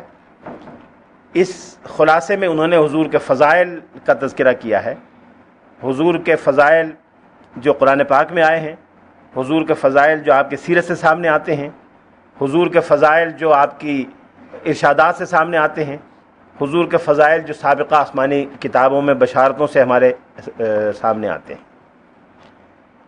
ان کتابوں میں جو دلائل نبوت پر لکھی گئیں، ایک اہم مضمون سابقہ کتابوں میں آنے والی بشارتیں بھی ہیں۔ مختلف آسمانی کتابوں میں حضور کی تشریف آوری کی بشارتیں کیسے دی گئیں، کس انداز سے حضور کی تشریف آوری کو بیان کیا گیا، یہ مضمون شواہد نبوت کی کتابوں میں تفصیل سے ملتا ہے۔ شواہد نبوت پر ایک کتاب ہمارے برادر ملک، پڑوسی ملک افغانستان کے ایک بزرگ تھے مولانا نور الدین جامی، جو مشہور شاعر بھی تھے، عربی زبان کے ادیب بھی تھے اور مفسر بھی تھے، محدث بھی تھے، متکلم بھی تھے۔ ان کی کتاب شواہد نبوت ہے، جس میں انہوں نے رسول اللہ صلی اللہ علیہ وسلم کے وہ امتیازی اوصاف جو حضور کی ذات مبارکہ میں پائے جاتے ہیں، ان کو 7 الگ الگ عنوانات کے تحت بیان کیا ہے۔ شواہد نبوت قبل ولادت، شواہد نبوت وقت ولادت، شواہد نبوت از بعثت تا ہجرت، شواہد نبوت از ہجرت تا وصال، شواہد نبوت بعد از وصال، شواہد نبوت بدست صحابہ کرام، شواہد نبوت بدست تابعین، تبع تابعین اور صوفیاء کرام۔ مولانا جامی بڑے شاعر بھی تھے، ادیب بھی تھے، اس لیے ان کی کتاب ادبی اعتبار سے بھی بہت اونچے درجے کی کتاب ہے۔ اس میں انہوں نے معجزات بھی بیان کیے ہیں، اور جہاں جہاں جس معجزے کو بیان کرنا مناسب سمجھا اس معجزے کی تفصیل بھی دی ہے۔ ان کے بعد سب سے آخری کتاب جو بہت جامع کتاب ہے وہ علامہ جلال الدین سیوطی کی خصائص کبریٰ ہے، جس میں انہوں نے معجزات کے بارے میں بہت سی روایات جمع کی ہیں، علامہ جلال الدین سیوطی بہت عالم فاضل انسان تھے، لیکن ایک مسلمان کا یہ مزاج ہے کہ وہ ذات رسالت مآب علیہ الصلوۃ والسلام سے محبت اور عقیدت میں بعض اوقات تحقیق کے دامن کو چھوڑ دیتا ہے۔ علامہ سیوطی نے بھی بہت سی چیزوں کے بارے میں تحقیق نہیں کی، اور بعض ایسی روایات اس میں آ گئیں جو تحقیق کے معیار پر پوری نہیں اترتیں۔ علم حدیث، روایت اور درایت دونوں کے اصولوں کی روشنی میں ان میں سے بعض روایات کا جب جائزہ لیا جائے تو وہ کمزور ثابت ہوتی ہیں۔ مولانا سید سلیمان ندوی نے سیرت النبی کی ایک جلد میں جہاں معجزات پہ بحث کی ہے، خصائص النبوت جو ان کی کتاب علامہ سیوطی کی ہے، اس کا تفصیلی جائزہ لیا ہے، اور جہاں جہاں کمزور روایات بیان کی ہیں ان کی نشاندہی کی ہے۔ لیکن یہ کتاب بہت سی کتابوں کا ماخذ رہی ہے، اور اردو اور فارسی میں جتنے میلاد نامے لکھے گئے ان میں سے بہت سی تفصیلات اسی کتاب سے ان کو ملی ہیں۔ شواہد نبوت پر جو کتابیں لکھی گئیں یا معجزات پر، اس میں مختلف اصطلاحات استعمال ہوئی ہیں۔ بینہ کی اصطلاح بھی استعمال ہوئی ہے، جس کے معنی واضح دلیل اور نشانی کے ہیں۔ قرآن پاک میں بینات کا لفظ استعمال ہوا ہے، وَلَقَدْ آتَيْنَا مُوسَىٰ بِالْبَيِّنَاتِ وَلَقَدْ أَرْسَلْنَا رُسُلَنَا بِالْبَيِّنَاتِ، ہم نے اپنے رسولوں کو بینات کے ساتھ بھیجا۔ آیت کا لفظ بھی استعمال ہوا ہے، آیت کے معنی نشانی۔ معجزہ کا لفظ بھی قرآن پاک میں براہ راست نہیں لیکن بالواسطہ استعمال ہوا ہے۔ قرآن پاک میں برہان اور دلیل کا لفظ بھی استعمال ہوا ہے۔ بعض احادیث میں شواہد اور علامات کی اصطلاح بھی استعمال ہوئی ہے، لیکن عام طور پر معجزے کی اصطلاح اسلامی ادب میں مشہور ہے، اگرچہ قرآن پاک میں معجزے کا لفظ خاص اس مفہوم کے لیے استعمال نہیں ہوا اور نہ احادیث میں استعمال ہوا ہے۔ رسول اللہ صلی اللہ علیہ وسلم کے معجزات کا جن جن حضرات نے استقصاء کیا ہے، ان کو جمع کرنے کی کوشش کی ہے، انہوں نے 3 قسم کے معجزات قرار دیے ہیں، 3 قسم کے معجزات بیان فرمائے ہیں۔ سب سے بڑا معجزہ تو قرآن پاک ہے، اور رسول اللہ صلی اللہ علیہ وسلم نے جب بھی اپنی نبوت کی تائید اور ثبوت میں کوئی معجزہ پیش فرمایا تو قرآن پاک کو پیش فرمایا۔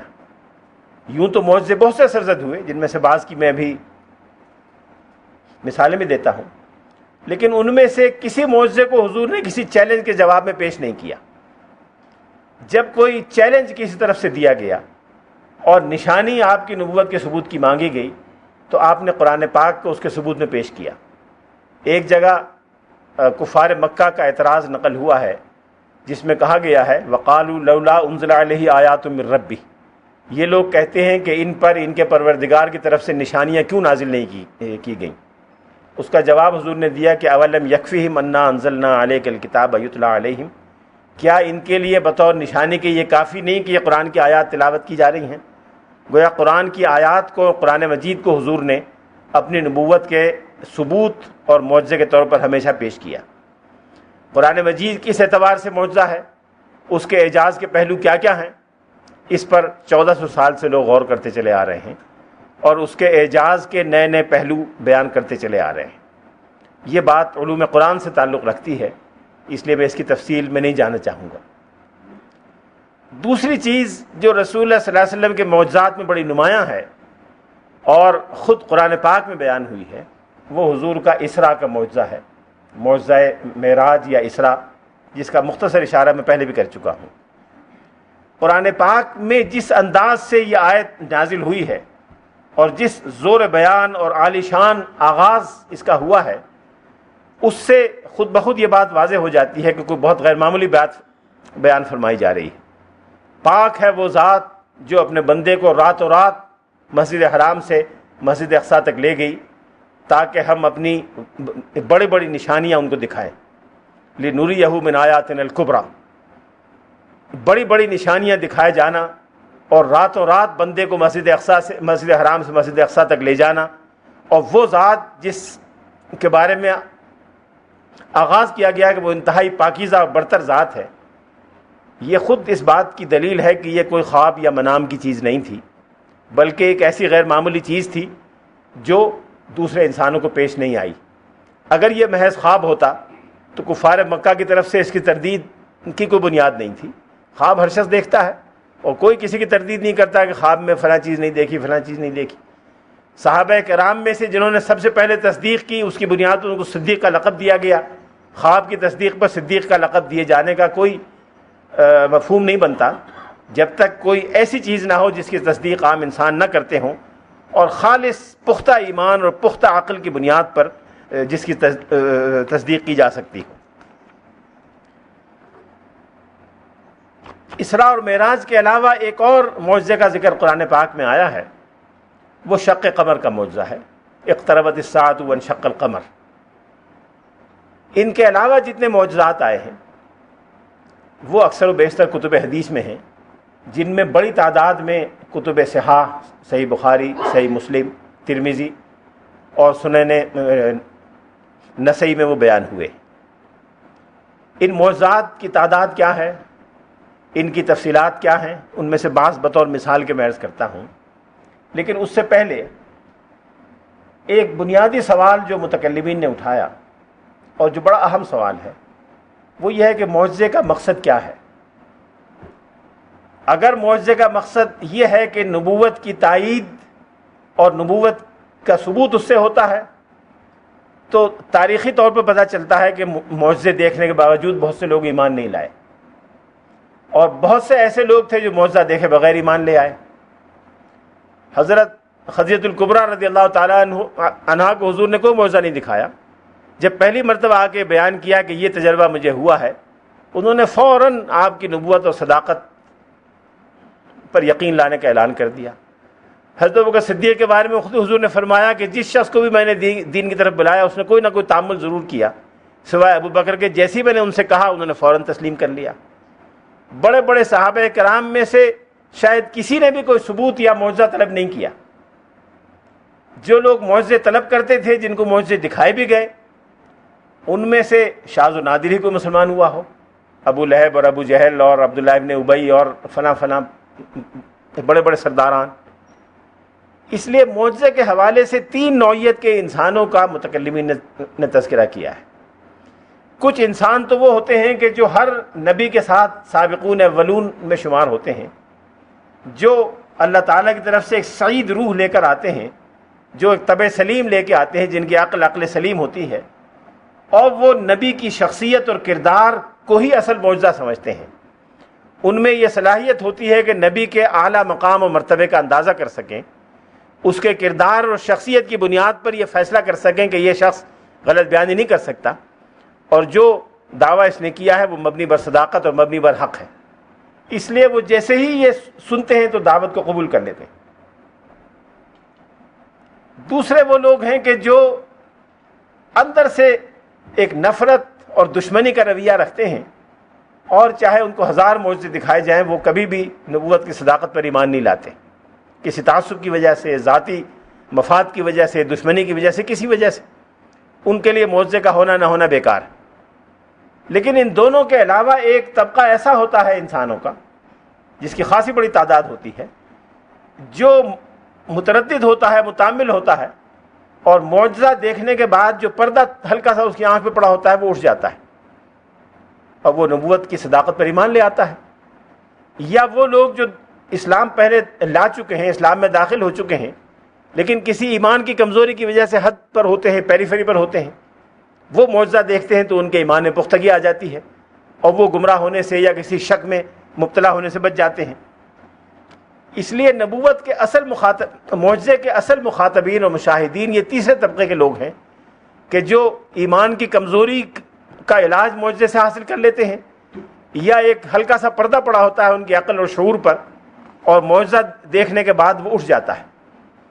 لیکن جو اصل سعید لوگ ہوتے ہیں، سمجھدار لوگ ہوتے ہیں، ان کے لیے اصل معجزہ پیغمبر کی بلند شخصیت اور کردار، اور خود ماننے والے کی سلامت طبع۔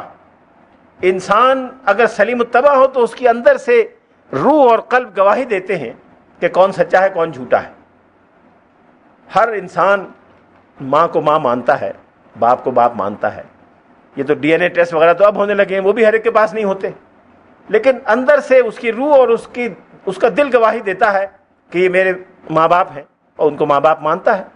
اس کی کوئی عقلی دلیل نہیں ہوتی، کوئی ماں باپ سے دستاویز ثبوت نہیں مانگتا، کوئی ماں باپ سے گواہیاں نہیں مانگتا، اور اگر گواہی کسی سے مانگ لی جائے اس کے ماں باپ ہونے کی تو شاید لڑنے بننے کے لیے تیار ہو جائے، اس لیے کہ اندر سے قلب سلیم ہے، اور اس پورے عمومی رویے کو جو اس محترم خاتون کا اس کے ساتھ رہا ہے، یا اس محترم شخص کا جس کی بنیاد پہ وہ اس کو باپ یا ماں مانتا ہے، اسی بنیاد پر ایک سعید روح پیغمبر کو پیغمبر مانتی چلی آ رہی ہے، اور ماننے والے اس زمانے بھی مانتے تھے، آج بھی مانتے ہیں۔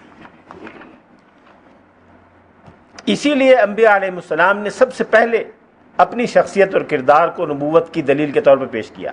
وقد لبثت فیکم عمرا من قبل، میں ایک طویل عمر تمہارے درمیان رہا ہوں، میرا پورا کردار اور رویہ تمہارے سامنے ہے، تم اس کو دیکھ سکتے ہو۔ حضور علیہ الصلوۃ والسلام نے جو معجزے پیش فرمائے، کسی سوال کے جواب میں اگر معجزہ بیان کیا تو قرآن پاک کو بیان کیا، اس کے علاوہ وقتاً فوقتاً جو معجزے حضور کی ذات پر ظاہر ہوئے، وہ ہوئے جو کسی خاص موقع پر، کسی خاص سیاق و سباق میں، کسی خاص ماحول میں اللہ نے آپ کی ذات پر جاری کر دیے۔ معجزہ اللہ تعالیٰ کی طرف سے ہوتا ہے، پیغمبر کی طرف سے نہیں ہوتا۔ پیغمبر جب چاہے معجزے کو کریٹ کر دے، یہ نہیں ہو سکتا، اللہ تعالیٰ اس کی ذات پر ظاہر کر دیتا ہے۔ معجزے کا خالق، اس کا مصنف اللہ تعالیٰ ہے، پیغمبر نہیں ہے۔ پیغمبر اس کا مظہر ہے، پیغمبر اس کا ذریعہ اور وسیلہ ہے۔ قرآن پاک کے اندر کچھ ایسے پہلو ہیں جس کی وجہ سے اس کو ہمیشہ معجزہ قرار دیا گیا۔ قرآن پاک میں ماضی کے بعض واقعات کی خبر دی گئی جو حضور صلی اللہ علیہ وسلم کے علم میں نہیں تھے۔ ذالک من انباء الغیب نوحیہ الیک، بہت سی تفصیلات سابقہ مذاہب کی انبیاء علیہ السلام کی حضور کے علم میں نہیں تھیں، کفار مکہ میں، قریش میں متعارف و معروف نہیں تھیں، اس لیے جب وہ چیزیں حضور نے قرآن میں بتائیں تو اس کے ساتھ یہ یاد دلایا گیا کہ یہ غیب کی وہ خبریں ہیں جو اللہ تعالیٰ نے تمہیں دی ہیں۔ آئندہ آنے والی بعض خبریں قرآن پاک میں ہیں جو اسی طرح سے سامنے آئیں، جس میں رومیوں کی کامیابی کی خبر ایک مشہور خبر ہے جس کی طرف تمام مفسرین قرآن نے اشارہ کیا ہے۔ پھر شاہ ولی اللہ کے الفاظ میں جو کامل اور متکامل شریعت رسول اللہ صلی اللہ علیہ وسلم لے کے آئے ہیں، جس کا مبنی بر عقل ہونا، مکمل ہونا، زندگی کے ہر پہلو کے لیے رہنما خطوط فراہم کرنا، یہ خود اپنی جگہ ایک معجزہ ہے۔ ایک مصنف نے لکھا ہے کہ یوں تو پوری شریعت ایک معجزہ ہے، لیکن شریعت کا قانون میراث ایک ایسا معجزہ ہے کہ جس کی مثال خود احکام شریعت میں نہیں ملتی۔ قرآن پاک کی 8 یا 10 آیتوں میں چند بنیادی احکام بیان ہوئے ہیں۔ ان چند بنیادی احکام سے کام لے کر اساسی احکام کی بنیاد پر فقہائے اسلام نے اتنے تفصیلی احکام مرتب کیے ہیں۔ ہمارے بزرگ یہاں بیٹھے ہوئے ہیں، انہوں نے کمپیوٹر پر پورے قانون میراث کو فیڈ کیا ہے۔ چند سال پہلے انہوں نے مجھے بتایا تھا کہ انہوں نے کوئی 2.5-3 لاکھ صورتیں سوچ کر کمپیوٹر میں فیڈ کر دی ہیں، اور ان میں سے ہر صورت کا جواب کمپیوٹر میں موجود ہے۔ جی یہ دیکھ لیجئے، اس وقت تو انہوں نے 2.5-3 لاکھ بتایا تھا، اب یہ کروڑ میں بتا رہے ہیں۔ وہ 8 یا 10 آیتیں قرآن مجید میں جو بیان ہوئی ہیں، اس کو کمپیوٹر کی بنیاد پہ انہوں نے جب کیلکولیٹ کرنا چاہا تو لاکھوں کروڑوں مسائل کا حل ان 10 آیات سے ان کے سامنے آیا۔ یہ اس بات کی دلیل ہے کہ شریعت جس کو شاہ ولی اللہ صاحب نے بجا طور پہ معجزہ قرار دیا ہے، وہ واقعتاً ایک معجزہ ہے۔ یہ وہ معجزات ہیں جن کو عقلی معجزات ہم کہہ سکتے ہیں یا علمی معجزات کہہ سکتے ہیں۔ جو حسی معجزات ہیں، ظاہری، جن کو لوگوں نے اپنی ظاہری آنکھوں سے دیکھا، ان کی تعداد کے بارے میں سیرت نگاروں میں بہت کچھ بحث ہوتی رہی ہے۔ علامہ سیوطی نے جو کتاب خصائص کبریٰ کے نام سے لکھی ہے، اس میں انہوں نے 1000 معجزات کی تفصیل بیان کی ہے۔ امام بیہقی بھی 1000 معجزات کے قائل ہیں۔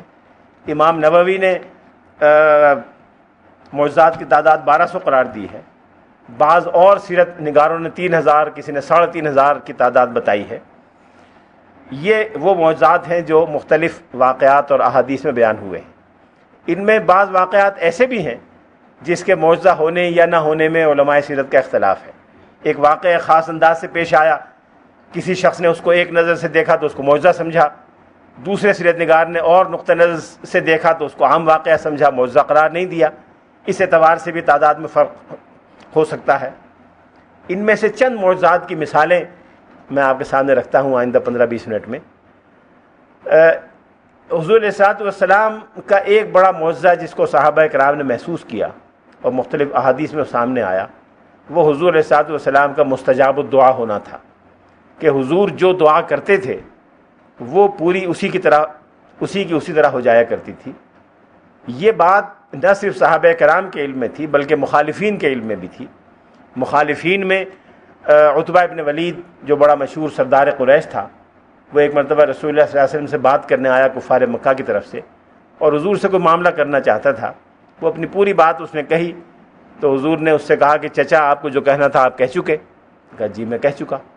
پھر آپ نے اس کے جواب میں سورہ حامیم السجدہ پڑھنی شروع کی اور وہ خاموشی کے ساتھ سنتا رہا۔ اس میں جب یہ لفظ آیا کہ فَإِن وہ صاعقۃ عاد و سمود، کہ اگر تم نہیں مانتے تو میں تمہیں عاد اور سمود کی کڑک کی طرح کی ایک کڑک سے ڈراتا ہوں۔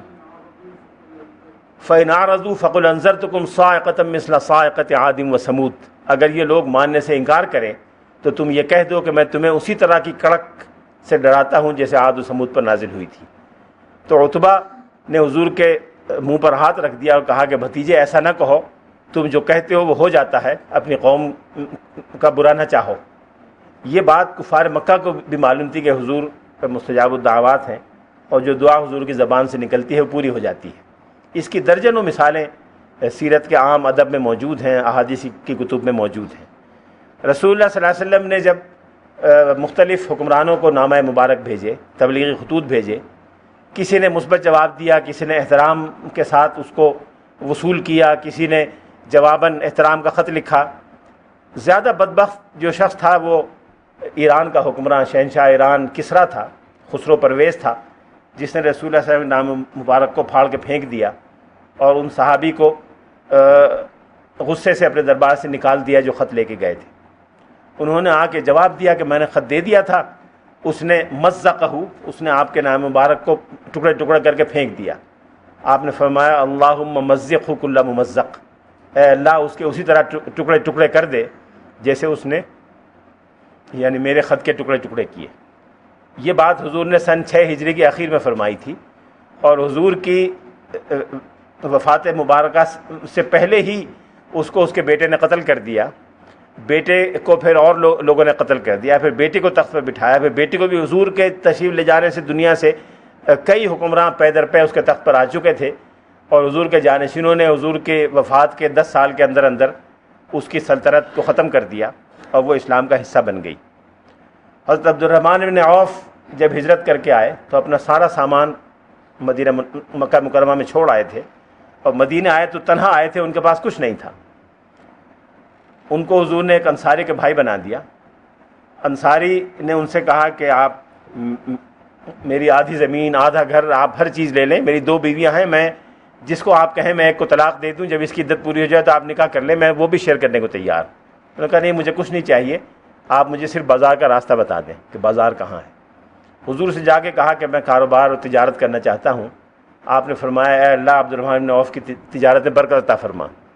عبد الرحمن بن عوف کہتے ہیں کہ میری تجارت میں اتنی برکت ہوئی کہ اگر میں کہیں سے پتھر بھی ہٹاتا تو مجھے خیال ہوتا تھا کہ یہاں سے سونا نکل آئے گا، اور چند سال کے اندر اندر مدینہ منورہ کے دولت مند ترین انسانوں میں ان کا شمار تھا، اور کوئی ایسا کاروبار انہوں نے نہیں کیا، حتیٰ کہ صحابہ کرام اپنی دولت ان کو دیا کرتے تھے کہ آپ ہماری طرف سے کاروبار میں لگا دیں، اس لیے کہ جتنا نفع آپ کے کاروبار میں ہوتا ہے کسی اور کے کاروبار میں نہیں ہوتا۔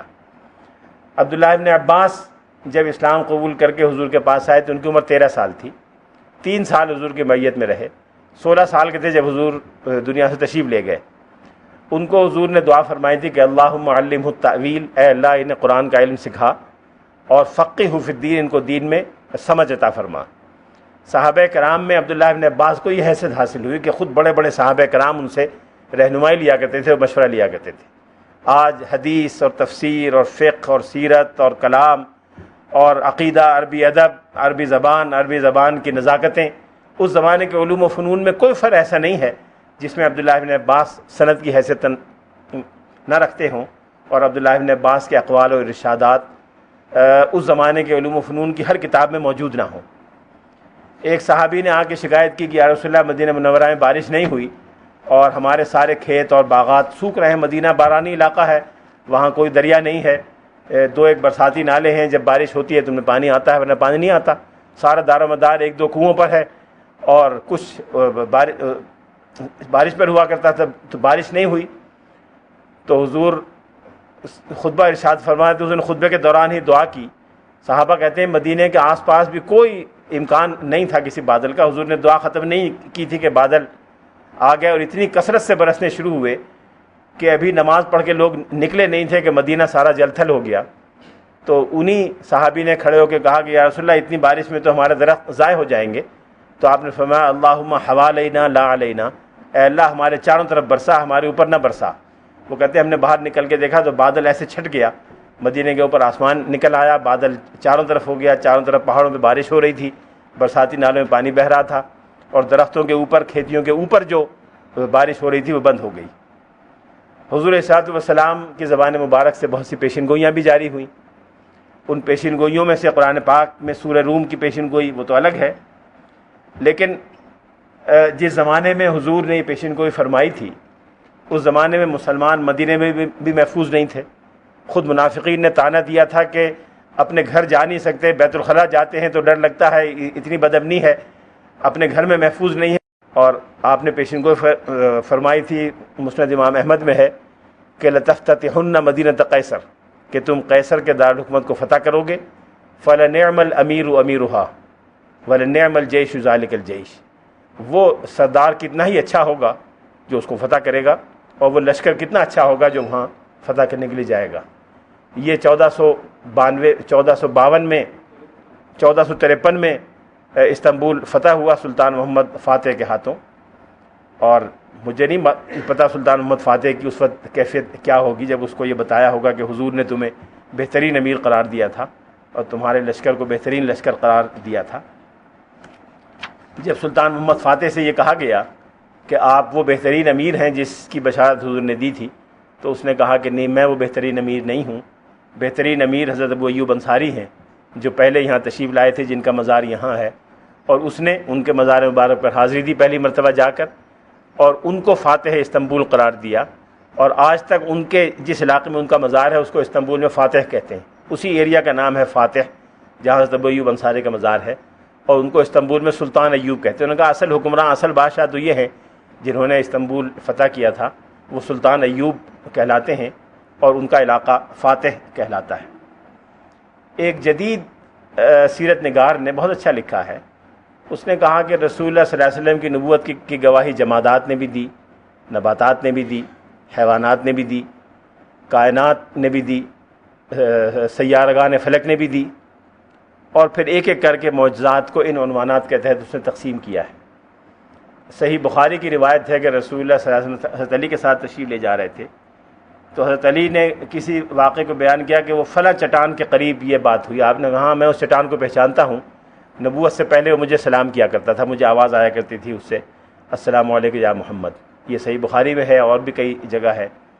استوانہ حنانہ کی روایت سے ہم سب واقف ہیں، مدینہ منورہ میں آج بھی وہ موجود ہے، اس پہ لکھا ہوا ہے استوانہ حنانہ، جس ستون سے حضور ٹیک لگا کر خطبہ دیا کرتے تھے۔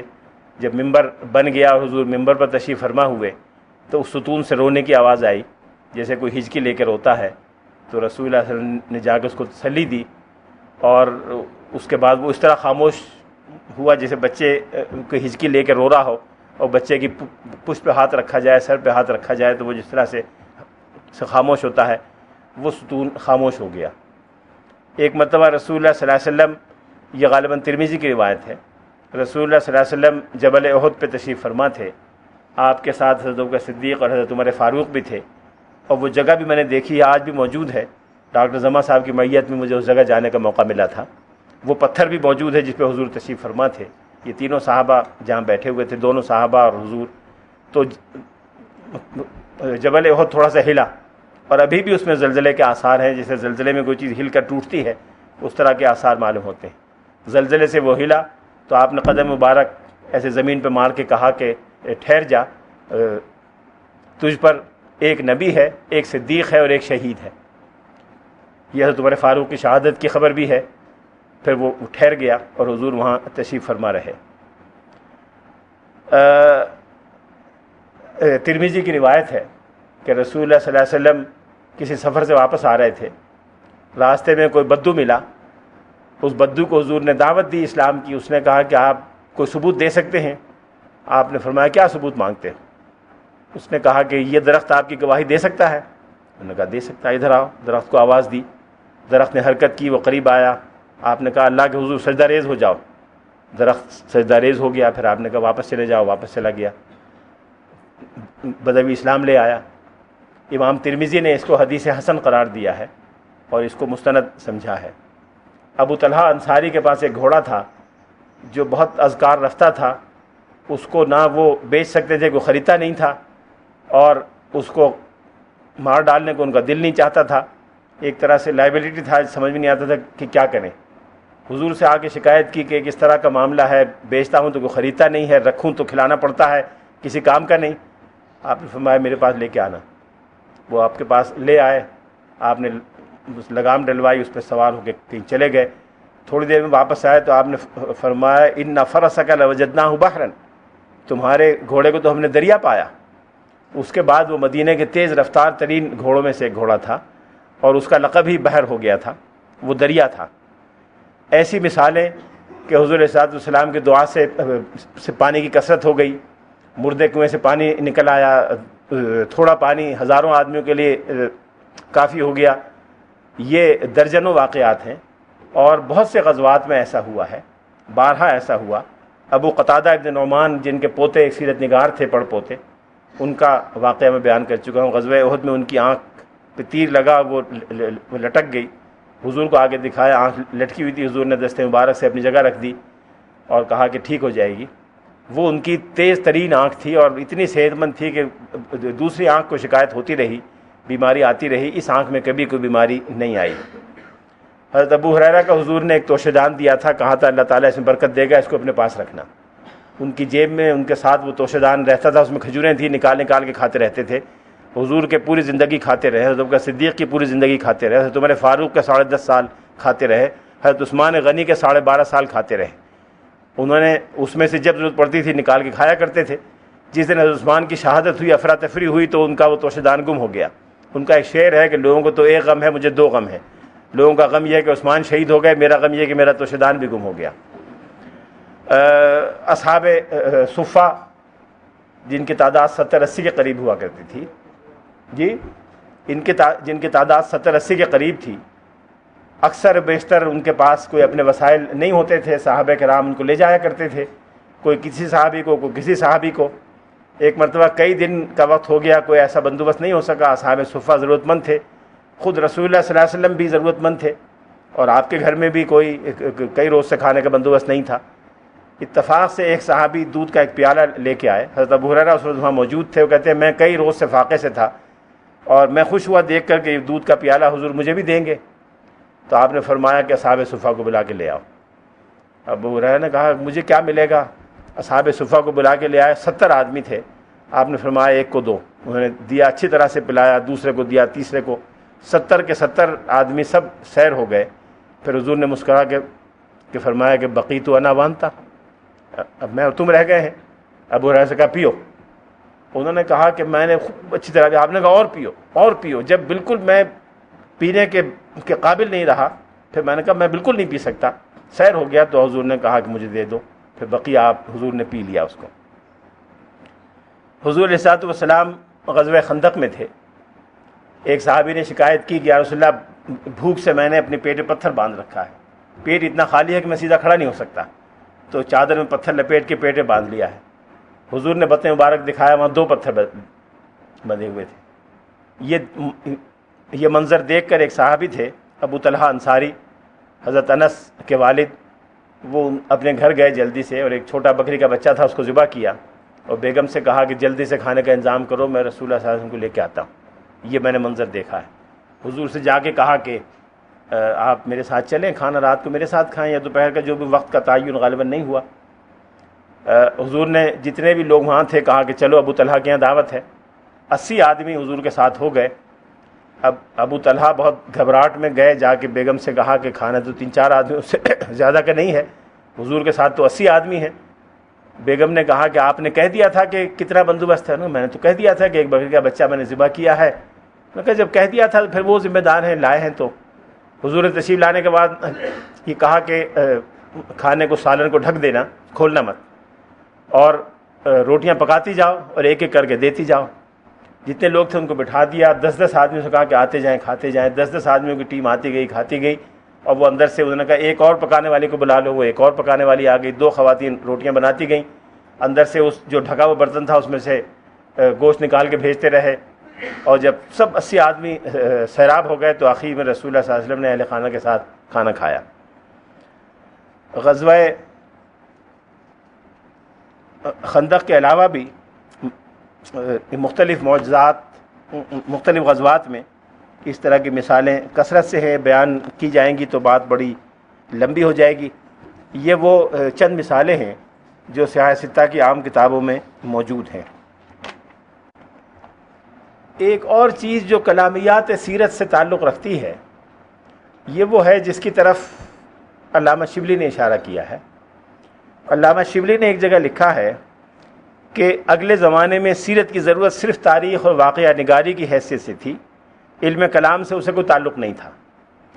لیکن آج بہت سے ایسے مسائل جو دراصل تاریخ کے ہیں لیکن ان کا تعلق علم کلام سے بھی ہو گیا ہے، اس لیے کہ لوگوں نے ان کے بارے میں شکوک کا اظہار کیا، تأمل کا اظہار کیا، اور اس پر بحثیں شروع ہو گئیں، اور یوں وہ تاریخ کا مسئلہ نہیں رہا بلکہ علم کلام کا مسئلہ بن گیا۔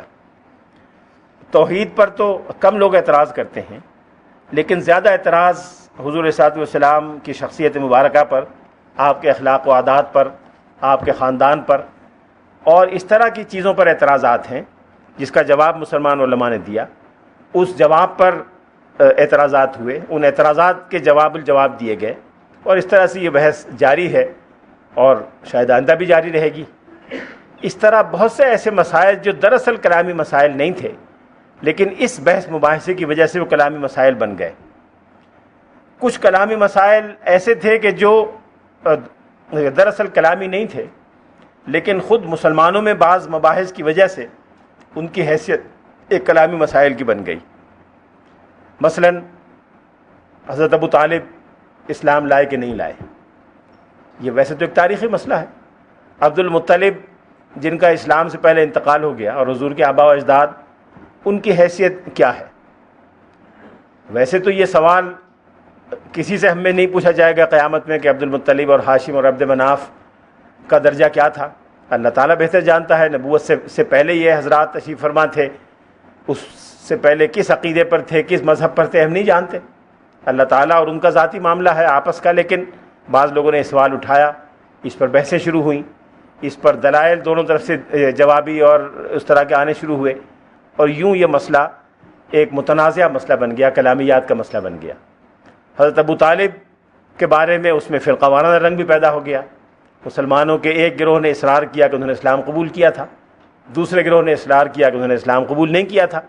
حالانکہ یہ محض تاریخ کا مسئلہ ہے، اگر کسی شخص نے خاص دور میں اسلام قبول کیا یا نہیں کیا، یہ اس کا اور اللہ تعالیٰ کا معاملہ ہے۔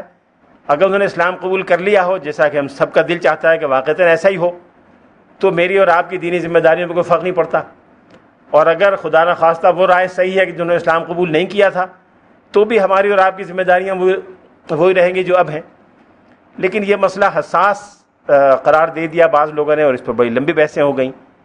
اسی طرح سے رسول اللہ صلی اللہ علیہ وسلم کے والدین کا معاملہ، بعض حضرات کی رائے ہے کہ رسول اللہ صلی اللہ علیہ وسلم کے والدین کو اللہ تعالیٰ نے زندہ کیا، انہوں نے اسلام قبول کیا، اور اسلام قبول کرنے کے بعد صحابیت کے مقام پہ فائز ہوئے، اس کے بعد دوبارہ فوت ہو گئے۔ اگر ایسا ہوا ہو تو اللہ تعالیٰ کی قدرت سے بعید نہیں ہے، بشرطے کہ ایسا ہونا ثابت ہو، اور اس اصول روایت کے مطابق ثابت ہو جو اصول روایت مسلمانوں میں قابل قبول ہے۔ پھر اللہ تعالیٰ کی مشیت اور سنت کسی کو زندہ کرنے کی نہیں رہی۔ اگر ایسا ہوا ہوتا تو بہت کثرت سے یہ بات مشہور اور معروف ہوتی، مستند احادیث میں آئی ہوتی۔ غیر مستند احادیث میں اس کا آنا، اس کی بنیاد پر بعض حضرات نے اس پہ کتابیں لکھی ہیں، علامہ سیوطی بھی اس کے قائل ہیں، انہوں نے کتاب بھی اس موضوع پہ لکھی ہے۔ یہ اور اس طرح کے کئی مسائل بنیادی طور پر تاریخی مسائل تھے، لیکن وہ تاریخی مسائل نہیں رہے، کلامی مسائل بن گئے۔ کچھ اور مسائل ایسے ہیں کہ جو ایک اعتبار سے فقہی مسئلہ ہے، لیکن ایک اعتبار سے وہ کلامی مسئلے ہیں، اور خاص طور پر مغربی مستشرقین نے ان کو بہت پلے اپ کیا ہے، اس پر بڑا زور دیا ہے، اس کو اچھالا ہے مجھے کہنا چاہیے۔ وہ رسول اللہ صلی اللہ علیہ وسلم کے ازواج مطہرات کی تعداد ہے۔ اسلام سے پہلے تعدد ازواج کی کوئی قید یا پابندی نہیں تھی۔ بائبل میں لکھا ہے کہ حضرت سلیمان علیہ السلام کی 1000 بیویاں تھیں۔ بائبل میں لکھا ہے کہ حضرت داؤد علیہ السلام کی 99 بیویاں تھیں۔ اسی طرح سے مختلف انبیاء کی مختلف بیویوں کی تعداد بائبل میں آئی ہے، 1000 اور 2000 اور 3000 اور 400 500، اس کی کوئی حد بندی نہیں تھی۔ حتیٰ کہ عیسائی یہ عقیدہ رکھتے ہیں نظری طور پر کہ حضرت عیسیٰ علیہ السلام جنہوں نے شادی نہیں کی تھی دنیا سے جانے سے پہلے، جتنی ننز ہیں یہ ان کی بیویاں ہیں، یہ اعزازی بیویاں ہیں، اور اس کے لیے تیار رکھتی ہیں اپنے کو کہ جب حضرت عیسیٰ علیہ السلام آئیں تو یہ ان کی بیویاں بن جائیں۔ کتنی ننز ہیں ماضی میں، کتنی نہیں ہیں، اب کتنی ہیں، کم از کم نظری طور پر عیسائیوں میں سے بہت سے لوگ ان کو حضرت عیسیٰ علیہ السلام کی بیویاں سمجھتے ہیں۔ اس لیے یہ بات سابقہ مذاہب کے پیروکاروں کو اعتراض کرنا تو زیب نہیں دیتا، لیکن انہوں نے اعتراض کیا۔ اس کا جواب عام طور پہ علماء اسلام یہ دیتے چلے آئے کہ یہ خصائص نبوت میں سے ہے، اور رسول اللہ صلی اللہ علیہ وسلم کو اللہ تعالیٰ نے خاص اجازت دی۔ لیکن خاص اجازت کیوں دی؟ ایک سوال پھر یہ پیدا ہوتا ہے۔ پھر دوسرا سوال یہ پیدا ہوتا ہے کہ خاص اجازت کی بات ایک مسلمان کے لیے تو قابل قبول ہو سکتی ہے، غیر مسلم پھر بھی اعتراض کرے گا۔ جو حضور کو نبی نہیں مانتا وہ تو قرآن کی اجازت ہونے یا نہ ہونے کی بات اس کے لیے کوئی معنی نہیں رکھتی۔ اس کا جواب دینے کے لیے ضروری ہے کہ سب سے پہلے 2 باتیں پیش نظر رکھی جائیں۔ پہلی بات تو یہ کہ جب یہ دیکھا جائے کہ 4 کی تحدید کی آیات کب نازل ہوئیں، قرآن پاک میں جن آیات میں 4 بیویوں کی تحدید ہے وہ کب نازل ہوئی، پھر یہ دیکھا جائے کہ کیا رسول اللہ صلی اللہ علیہ وسلم نے ان 4 کی تحدید کے بعد کوئی نیا نکاح فرمایا کہ نہیں فرمایا۔ ایک عام رائے یہ ہے کہ 4 کی تحدید سن 7 کے لگ بھگ نازل ہوئی ہے، 7 کے لگ بھگ نازل ہوئی ہے، اور رسول اللہ صلی اللہ علیہ وسلم نے جو آخری نکاح فرمایا تھا وہ بھی سن 7 میں فرمایا تھا، اگرچہ اس کی کوئی حتمی طور پہ تاریخ کا بھی تعین نہیں ہوا کہ ان میں سے پہلے کون سا واقعہ ہوا بعد میں کون سا ہوا۔ ایک تو یہ بات تحقیق طلب ہے جس پر ایک رائے یہ ہے جو میں نے آپ سے عرض کی۔ دوسری بات جو پیش نظر رکھنی چاہیے وہ یہ ہے کہ رسول اللہ صلی اللہ علیہ وسلم کی ازواج مطہرات کو سن 5 ہجری میں مسلمانوں کی مائیں قرار دے دیا گیا تھا، اور یہ بھی کہہ دیا گیا تھا کہ یہ مسلمانوں کی حقیقی ماؤں کی طرح ہوں گی، ولا تنکحوا ازواجہ من بعدہ ابدا، اور ان کے بعد کبھی بھی کوئی، یہ سب کے لیے محرم ہوں گی، ان کو کسی اور سے نکاح کرنا جائز نہیں ہوگا، نہ کسی کا ان سے نکاح جائز ہوگا حضور کے بعد، یہ سب مسلمانوں کے لیے ماں کے برابر ہیں۔ اچھا، اب سوال یہ پیدا ہوتا ہے کہ اگر رسول اللہ صلی اللہ علیہ وسلم 4 کی تحدید آنے کے بعد اس پر عمل فرماتے تو آپ کیا کرتے؟ ایک شکل یہ ہو سکتی تھی کہ یونیلیٹرلی ان میں سے 4 کے علاوہ باقیوں کو طلاق دے دیتے اور ان کو ازواج مطہرات ہونے کے شرف سے آپ خارج کر دیتے۔ تو آپ یہ ناانصافی کس بنیاد پہ کرتے؟ کن 4 کو فارغ کرتے، کن 4 کو نہ کرتے، کن 5 کو فارغ کرتے اور کن 4 کو رکھتے؟ یہ ایک سوال پیدا ہو سکتا تھا۔ دوسرا سوال یہ پیدا ہوتا ہے کہ کئی ازواج مطہرات ایسی تھیں جو نسبتاً کم سن تھیں، جن کی عمر 22 24 25 سال کے لگ بھگ تھی، ان کو فارغ کرنے کے بعد زندگی بھر ان کا نکاح نہ ہو تو کیا ساری زندگی وہ ایک تجرد کے عالم میں گزاریں بقیہ؟ یہ بھی ان کے ساتھ زیادتی اور ناانصافی تھی۔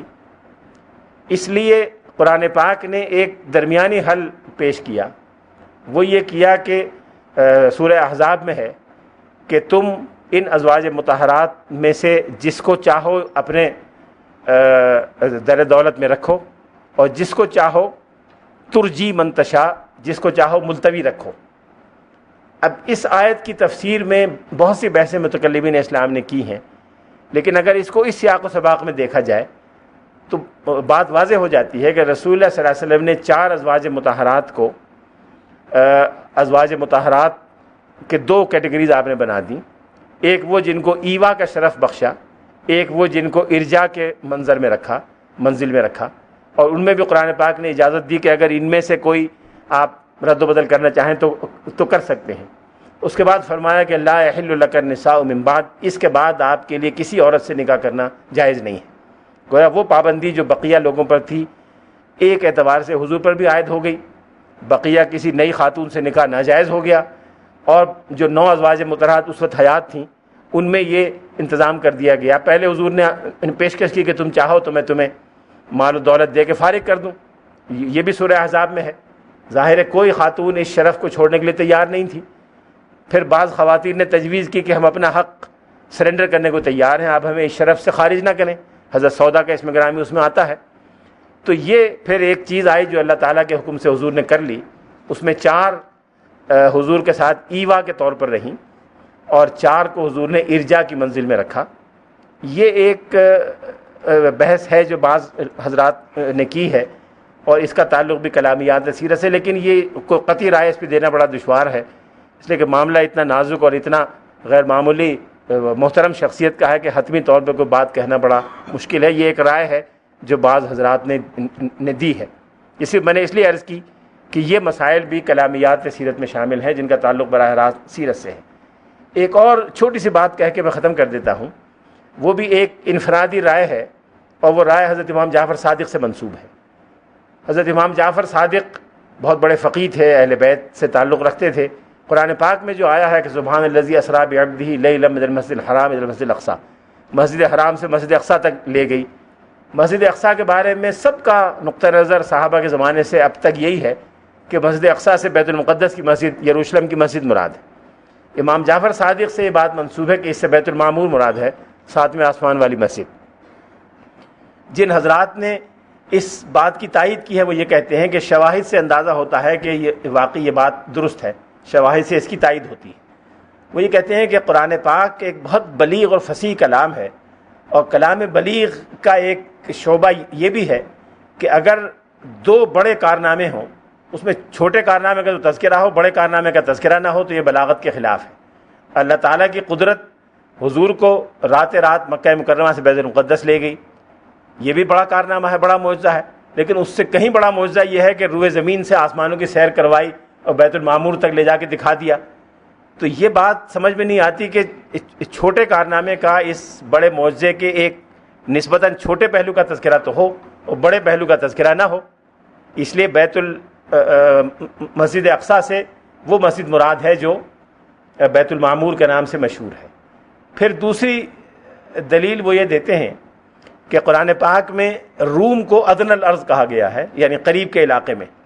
اگر روم قریب کا علاقہ ہے جو اس سے بعد میں ہے، تو جو چیز اس سے پہلے ہے اس کو دور کی مسجد کیسے کہا جا سکتا ہے؟